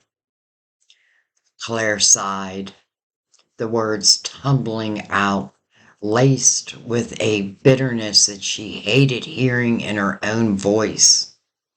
She recounted the client's impossible demands, the feeling of being taken for granted, and then, surprisingly, she started talking about other things, faint whispers of self-doubt that still tried to undermine her triumphs, the subtle impulse to control situations and people, the fear that if she didn't grasp tightly, everything she built might just slip away. She spoke of the little ways that she still felt bound by old habits, by ingrained insecurities, even as she yearned to be completely free. But Leo listened patiently, his gaze unwavering, full of that quiet understanding that she so treasured. When she finished, he didn't offer immediate solutions. Instead, he simply picked up a small, intricate carven figure from her shelf, a piece that she had bought from his shop. He turned it over in his hands, tracing its lines. "Sometimes," he said, "the strongest change aren't forged by others. They're the ones we hold on to ourselves because they feel familiar, even when they hurt." He looked at her then, his eyes deep and clear. "Claire, the real freedom isn't just walking away from a place. It's letting go of the need to control every outcome, every perception. It's letting go of the fear that you're not strong enough to simply be." He was speaking of the last of her self-created prison, the invisible bonds of fear and control that still tried to ensnare her. Claire recognized it then. This wasn't an external enemy, but an internal one. This was the devil.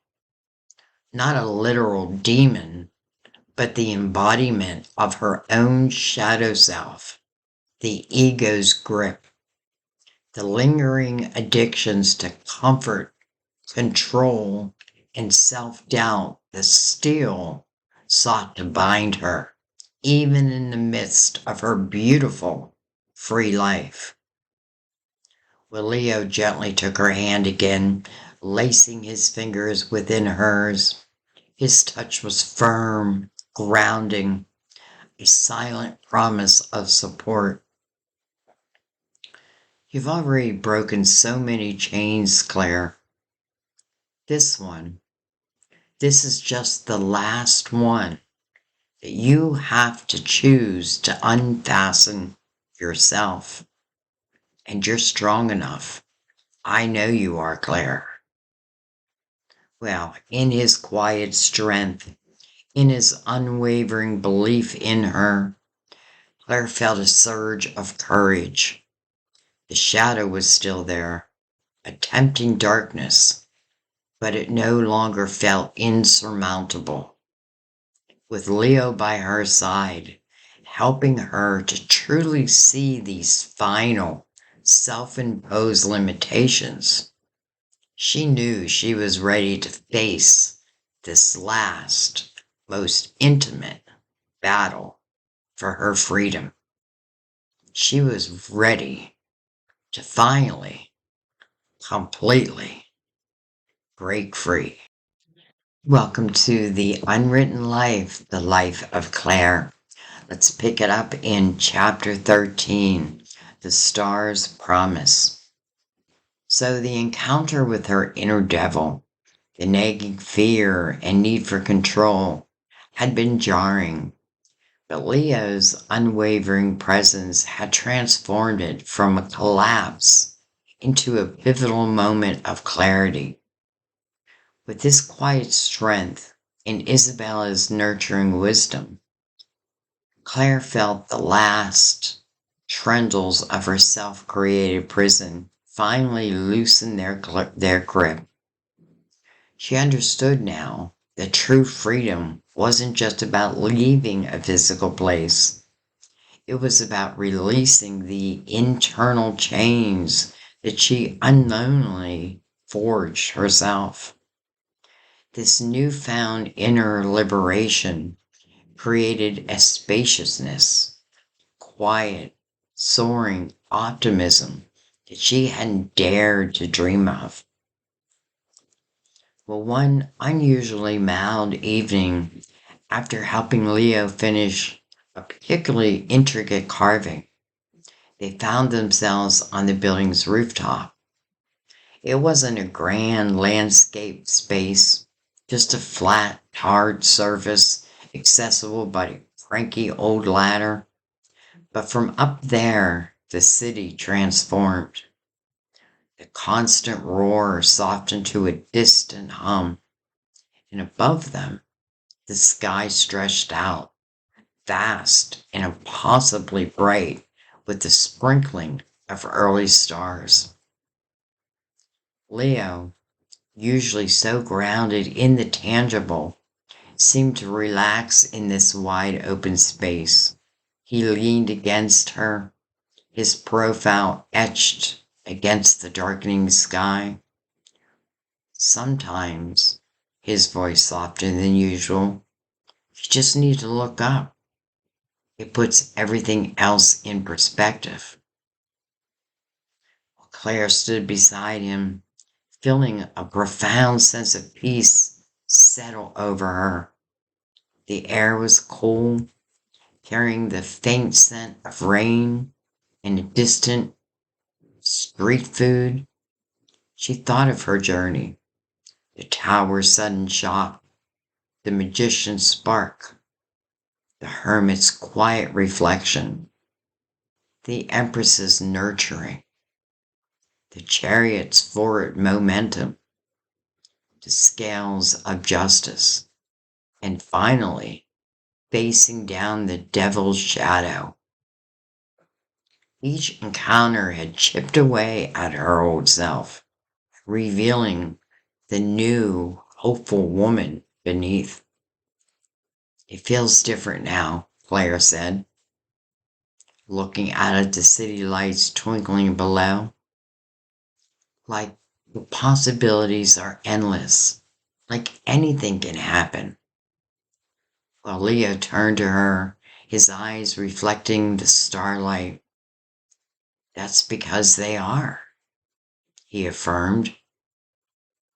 He gently took her hand, his fingers lacing with hers, a silent, powerful connection.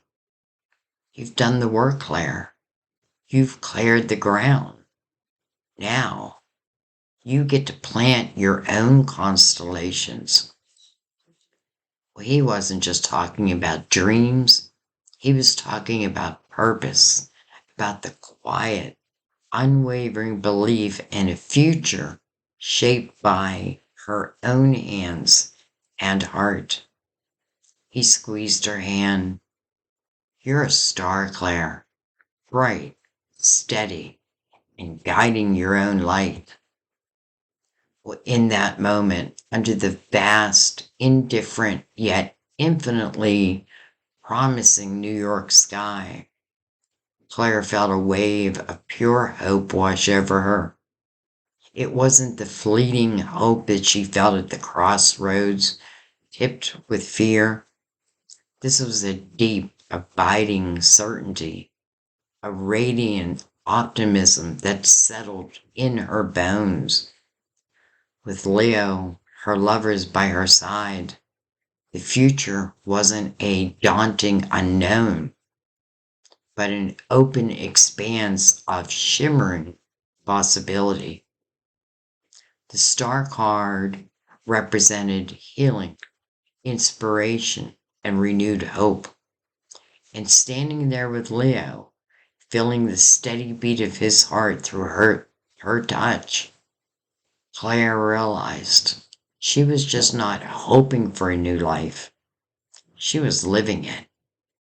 She had found her light, not from an external source, but from within, shining brightly in the vast, beautiful, and sometimes chaotic tapestry of New York. The universe felt full of whispering promises of a future brimming with possibility, guided by her own radiant spirit. Welcome back to the Unwritten Life, the life of Claire. This is an exciting journey. We've seen Claire embrace hope, connection, and inner strength. So let's continue weaving the tapestry of her New York life, introducing the remaining major arcanas through her experiences and the people she meets. So we're going to pick it up in chapter 14, The Rule Breaker's Rulebook. Well, Claire is buzzing. The mural was almost done, a riot of colors splashing across the city wall, and every brushstroke felt like a victory dance. Her relationship with Leo, well, it was a quiet fire, warming her from the inside out, making her feel seen, truly seen, for the first time in forever. Life was good, really good. She felt like she was finally just flying. But even when you're soaring, sometimes you hit a little bump. Well, Claire found herself staring at her finished art piece, feeling this tiny itch. It was beautiful, yes, but was it more? She had this powerful urge to create something truly solid, something that would last, but she wasn't sure how to get there. It was like she had all the tools, but suddenly realized that she hadn't quite read the instruction manuals for really big projects. Well, one blustery afternoon, Claire was rummaging through a flea market in a dark, dusty corner of the city. She was looking for unusual reclaimed materials. Well, hidden behind a stack of antique maps, she spotted a small, hand-bound book.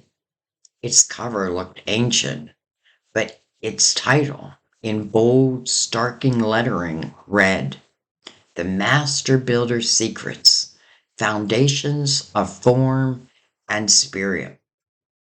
Well, curious, she opened it. Inside, beautifully detailed sketches of everything from ancient cathedrals to complex mechanical designs filled the pages alongside dense, insightful text. Well, as she flipped through, she noticed a bookmark. It was a flyer for a rare public lecture series hosted by a reclusive, legendary figure named Dr. Thorne. The flyer described him as someone who could unlock the hidden patterns of creation, a master who understood the secret language of how great things were truly built, whether it was a building, piece of art, or even a life. He wasn't some stuffy professor. He was hinted at as a bit of a maverick, but one who knew the deep rules. This wasn't just wisdom, it felt like a key. This was her Hierophant. Well, the lecture hall was packed, buzzing with a strange mix of artists, engineers, even spiritual seekers.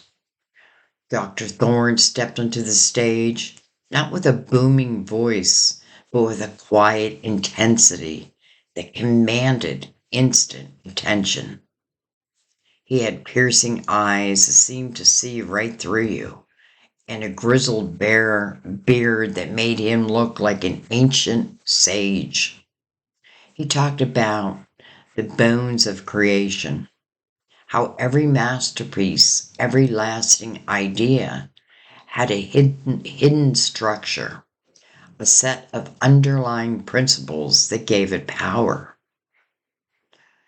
You can splash paint on a canvas and call it art, Dr. Thorne said. But if you understand the economy of color, the history of line, the very architecture of light, then you just don't paint, you build worlds. He challenged them, his gazing eyes sweeping the room. Are you just winging it? Or are you ready to learn the secrets of the masters, to understand the fundamental principles that allow true freedom, true innovation? Well, Claire felt a jolt. He was speaking directly to that little itch she had, the feeling that she needed something more than just inspiration. It felt exciting, like he was offering a secret map to unlock even greater creative power. But later, Claire found Leo still tinkering in his workshop, jazz music low in the background. She excitedly told him about Dr. Thorne. Well, Leo, her magician, her lovers, listened intently, his fingers absently stroking a smooth piece of wood. Sounds like he's talking about the framework, Leo said. You can have the best idea in the world, but if you don't know how materials behave, how forces work, if you don't respect the rules of the game, your masterpiece crumbles, or it never even gets built. He looked at her, a knowing glint in his eye. Sounds like he's offering you the Master Builder's rulebook, the kind that lets you break rules later, but on purpose. Well, that clicked. Leo, who built incredible things with his hands, understood this deeply. Dr. Thorne wasn't trying to box her in. He was trying to give her the ultimate toolkit. Claire felt a rush of anticipation. She was ready to dive into the deep end of creative knowledge, to understand the rules so well that she could bend them, twist them, and truly create something revolutionary. Her Hierophant wasn't just a teacher. He was the guide to a powerful new dimension of her own artistic self. So the community garden project, now fully approved and thriving thanks to Mr. Finch's guidance, felt like a symbol of Claire's new life. Everything was clicking.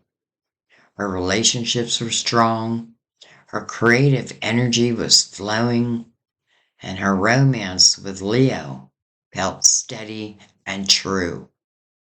She was finally moving forward without looking back. Well, then the past called. Literally. An old friend from a previous job, a woman named Beth, sent a text. She was in New York and wanted to catch up. Well, just reading the message brought back a flood of old feelings and not good ones. Claire remembered the endless, boring conversations, the way Beth had always gossiped, the subtle pressure to stay exactly the same. Well, the old Claire would have felt obligated to go. She would have said yes and silently dreaded it. But the new Claire felt a deep, instinctive no. It was a tough choice. Meeting Beth would feel like she was being a good friend, but she knew it would pull her back into a world that she had worked so hard to leave. Saying no felt selfish, like a betrayal of her past. She felt stuck, caught between two different versions of herself. It was like she needed to just stop everything and figure out what to do. This was her hangman moment. Not about being trapped, but about deliberately pausing her life to get a better look at it. Well, she ended up talking it over with Leo. He listened as she explained her dilemma. He offered a simple but powerful thought. Sometimes, he said, the fastest way forward isn't to run, it's to stop, to hang out in a different place for a while and just see things from a whole new angle. Well, his words hit home.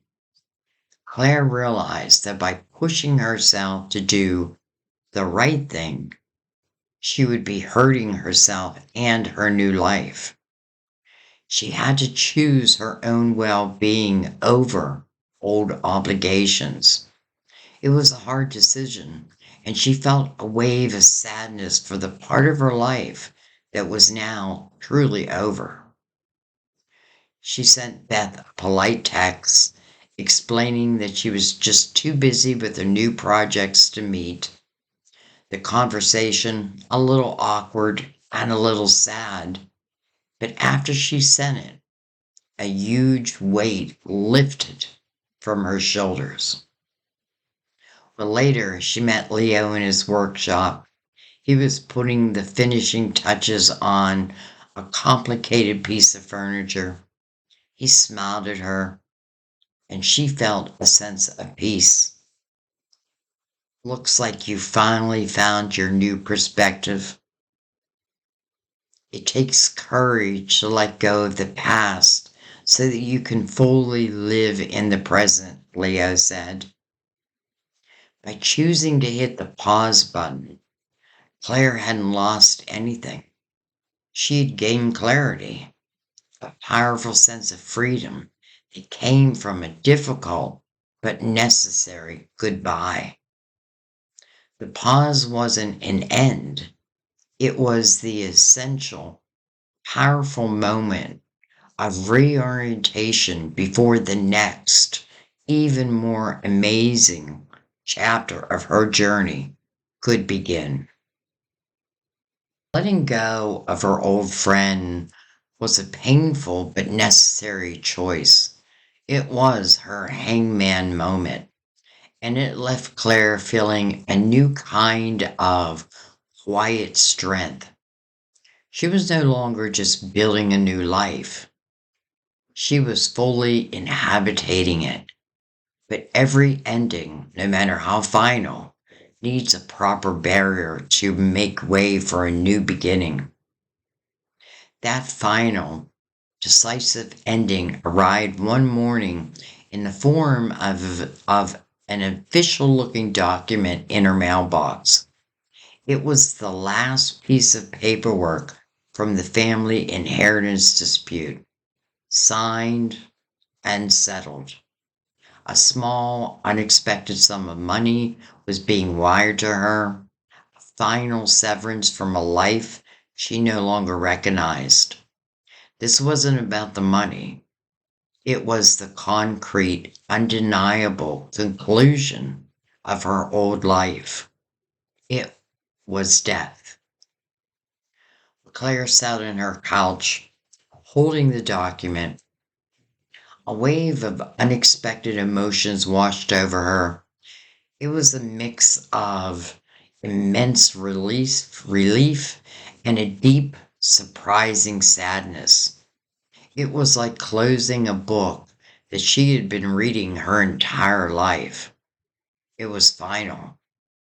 The old conflicts, the old obligations, the family dynamics, they were all truly gone. She felt a profound sense of loss, not for what she had, but for the person that she had been and the life that she had once imagined. This wasn't a sad moment, but a truly transformational one. Well, that evening, Leo found her on the rooftop, staring out at the city lights. He didn't ask her what was wrong. He simply sat beside her, his presence comforting weight. She told him about the document, the feeling of finality, the strange mixture of sadness and exhilaration. He listened, his hand gently taking hers. The end of the season, he murmured. The falling of the old leaves to make room for new growth. It can feel a little cold at first, Claire, but it's what has to happen. Well, Leo, the master builder, understood that you couldn't build a new grand structure without first clearing the ground of the old. He saw the transformational power in this ending. It's not about losing something, Leo said. It's about gaining. You just gained a blank page, Claire. A clean slate. Everything that came before it is now simply a story, not a blueprint. His words were a comfort, a quiet affirmation that this ending was not a defeat, but a victory. The death of her old life, though bittersweet, was the essential, powerful moment of transformation that would allow her to step fully into her new one. She squeezed his hand, a silent thank you. The sadness was there, but now it was tempered with a soaring sense of freedom. She was no longer running from the past. She was simply leaving it behind with grace and closure, ready for the vibrant, unknown future that lay ahead. Welcome back to the Unwritten Life, the life of Claire. We're getting closer and closer to the end of our book, but it's just the beginning of Claire's life. So let's pick it up in chapter 18, The Moon's Uncertain Light. Well, the finale of the past was a weight that Claire no longer carried, but its release left her standing in a new kind of silence. The path ahead, which had seemed so clear under the stars, now felt shrouded in mist.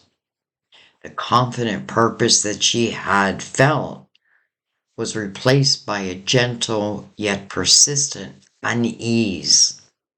This was the territory of the moon, a landscape of intuition, hidden fears, and things that weren't quite what they seemed.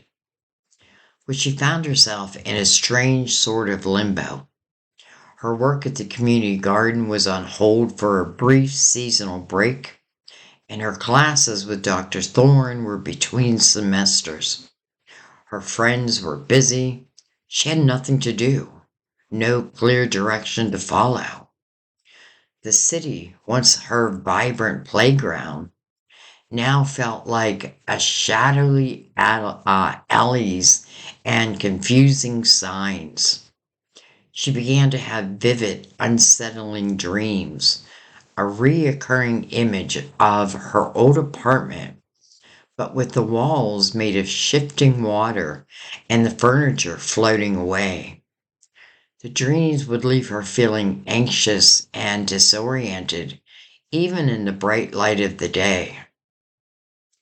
One evening, thick, unseasonal fog rolled in from the water, swallowing the city. Claire found herself walking through it, the familiar streets looking alien and menacing. Buildings were vague shapes, and usual roar of traffic was muted, replaced by a strange echoing hush. Every shadow seemed to hold a hint of something sinister, a whisper of an old doubt. She felt a familiar pull to retreat, to hide in her apartment until the fog lifted. But then she heard a voice call her name, and Leo's silhouette emerged from the gray mist. He wasn't there to save her, but to walk with her. He didn't try to clear the fog with logic or dismiss her feelings. He simply took her hand, his touch a steady warmth in the cold, damp air. Claire, it's easy to get lost when you can't see the path, Leo said. But you have to trust the feelings of the ground beneath your feet, the familiar feeling of your own steps. Well, he was speaking of intuition, the quiet inner compass that still works even when the stars are hidden. He encouraged her to listen to this whisper, not the roar, to trust her gut and not the illusions the fog was creating. Well, that night, lying in bed, Claire let go of her need for a clear path. She embraced the uncertainty. She allowed herself to feel the confusion without letting it paralyze her. She wasn't trying to fight the fog. She was learning to navigate it. She understood that sometimes the most profound truths aren't in the light of the day, but in the shadowy depths of the subconscious. The next morning, the sun broke through the clouds and the fog was gone. Claire woke with a sense of calm. The dreams were gone, and the path ahead, while not perfectly clear, no longer felt threatening. She had learned to trust herself in the darkness. She had walked through the unsettling illusions of the moon, guided not by a map, but by the quiet inner light that was all her own. And she was ready for the day. Welcome back to the Unwritten Life, the life of Claire. So let's pick it up in chapter 19. We're getting closer and closer to really going through all the major arcanas, but also the life of Claire. So, chapter 19, the sun's radiant light. So the fog of the moon had lifted, revealing not just a clear path, but a world bathed in brilliant golden light. Claire's intuition, sharpened by her period of uncertainty, now guided her with unwavering confidence. All of her hard-won lessons, the structure from the emperor, the healing from the star, the patience from temperance had all come together in this radiant moment. This was the territory of the sun. The morning of the mural's public unveiling was a day of pure, unadulterated joy. The once dabbed community wall now exploded with color and life, a swirling, vibrant testament to Claire's journey. Kids from the neighborhood ran their hands over the intricate designs. A local reporter from a small newspaper interviewed her, and her friends stood proudly around her.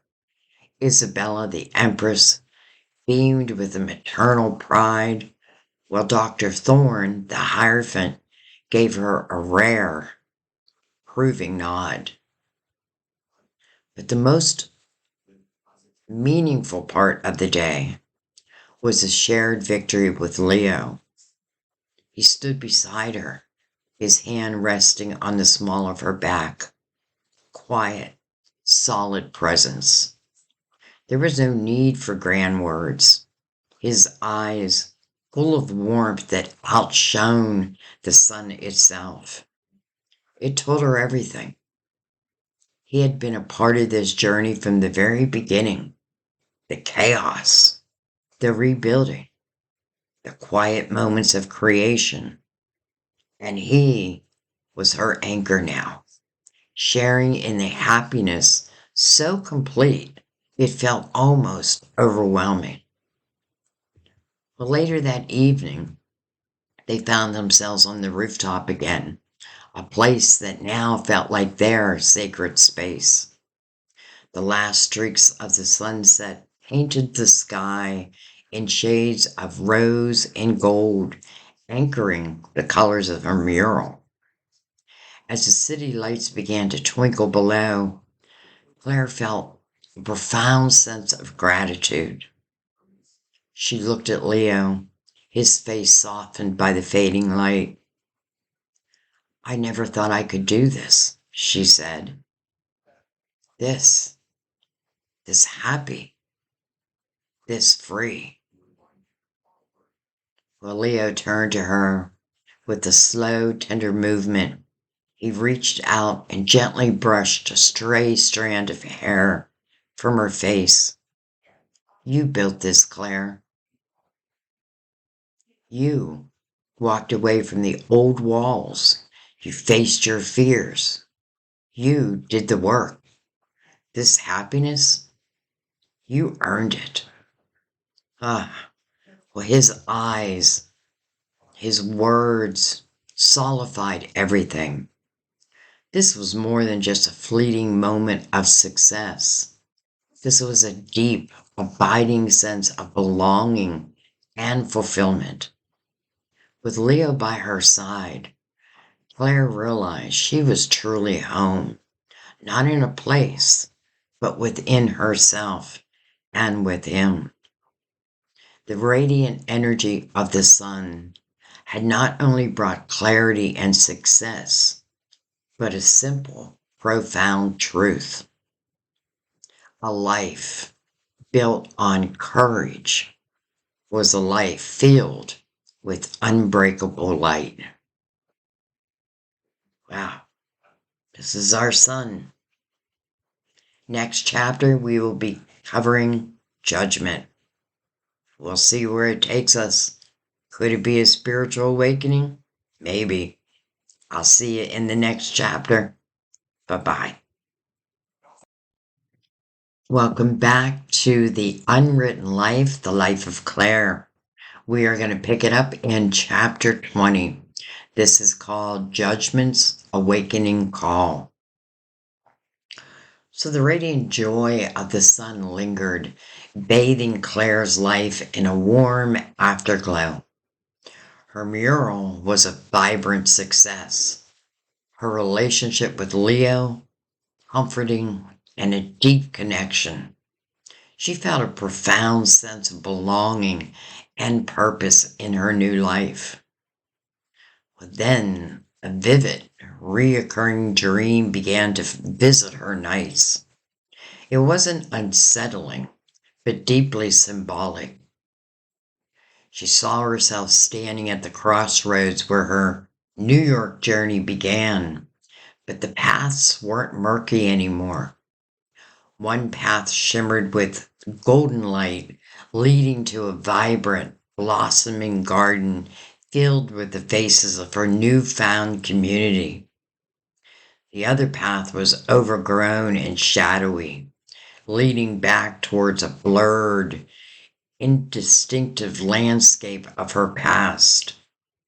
Each time she dreamt, a clear, resonant voice, not external, but from deep within, urged her forward, towards the light. This was judgment. Claire woke each morning with a sense of profound inner stirring, a sense that she was on the verge of a significant awakening. It wasn't about facing a past that she had left behind, but about a powerful call to fully embrace the present, to shed any lingering remnants of her old skin and step into the fullness of who she had become. When she spoke of these dreams with Mary the hermit in the quiet sanctuary of the bookstore, Mary listened intently, her wise eyes filled with understanding. "That voice, Claire," she said gently, "is your own spirit, calling you to your highest self. It's the sound of truth, breaking the noise." Mary explained that judgment wasn't about external judgment or past regrets, but about an internal reckoning, a clear and undeniable call to step into your true purpose. The dream was a powerful metaphor for the choice she had already made, and a gentle but firm urging to continue on that path with unwavering intention. Well, that evening, as she and Leo sat on their rooftop watching the city lights twinkle, Claire shared her latest dream, the clarity of her past, the compelling voice. Leo held her hand, his touch grounding and supportive. "It sounds like you're being asked to fully own who you are, Claire, to let go of any lingering hesitation and what ifs about the past. You've built something beautiful here.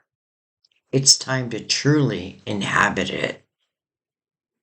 Well, his words resonated deeply. Claire realized that the judgment she was experiencing wasn't a harsh evaluation, but a loving invitation. It was a call to celebrate her transformation, to acknowledge the strength and courage it had taken to build this new life, and to step forward into her future without reservation. The reoccurring dream continued, each time the golden path growing brighter, the voice more insistent. Claire felt a sense of liberation, a shedding of old doubts and fears.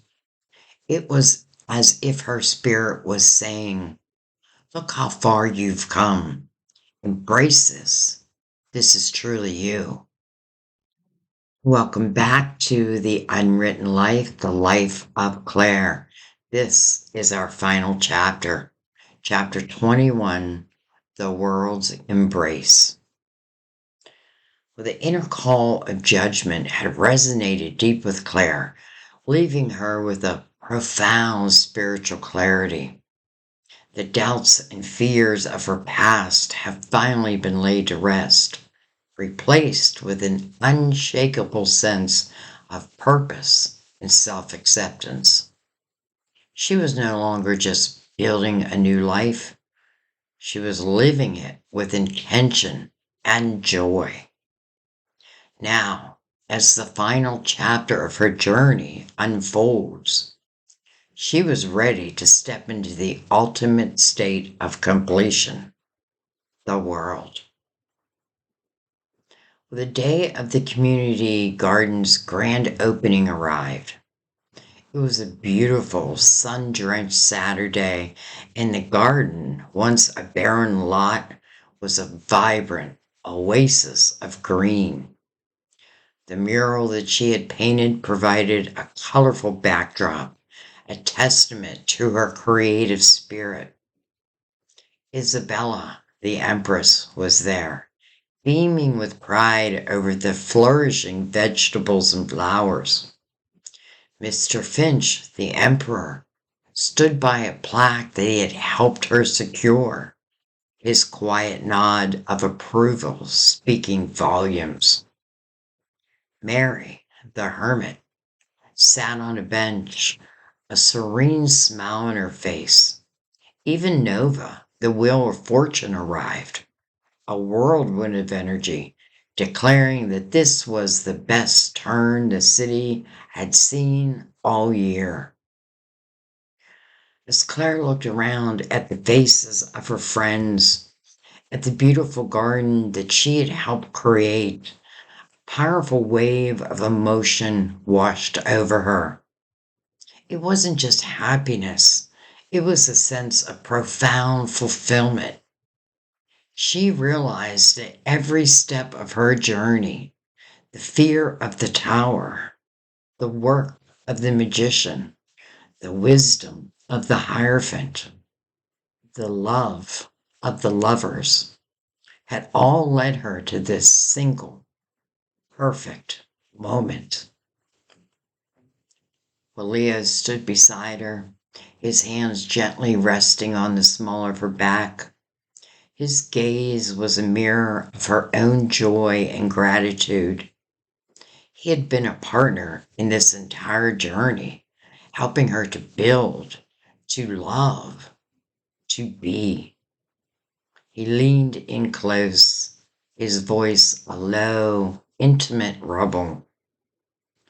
"Look at what you've done," he whispered, his eyes filled with a love so pure it took her breath away.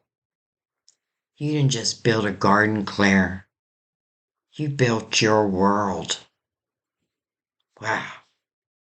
In that moment, Claire understood. She wasn't just part of the world. She had created her own. She had taken the lessons of the past, the challenges of the present, and the hope of the future, and woven them into a beautiful, complete tapestry. There was nothing left to fear, nothing left to seek. She had found her place, her purpose, and her love. She squeezed Leo's hand, her heart overflowing. She had come to New York a woman in a self-created prison, and now she stood at the center of her universe, whole and complete. The journey wasn't over, but this particular chapter, this great arc of transformation, had reached its perfect, triumphant conclusion. She had mastered the elements of her own life and stepped into the boundless, beautiful embrace of the world.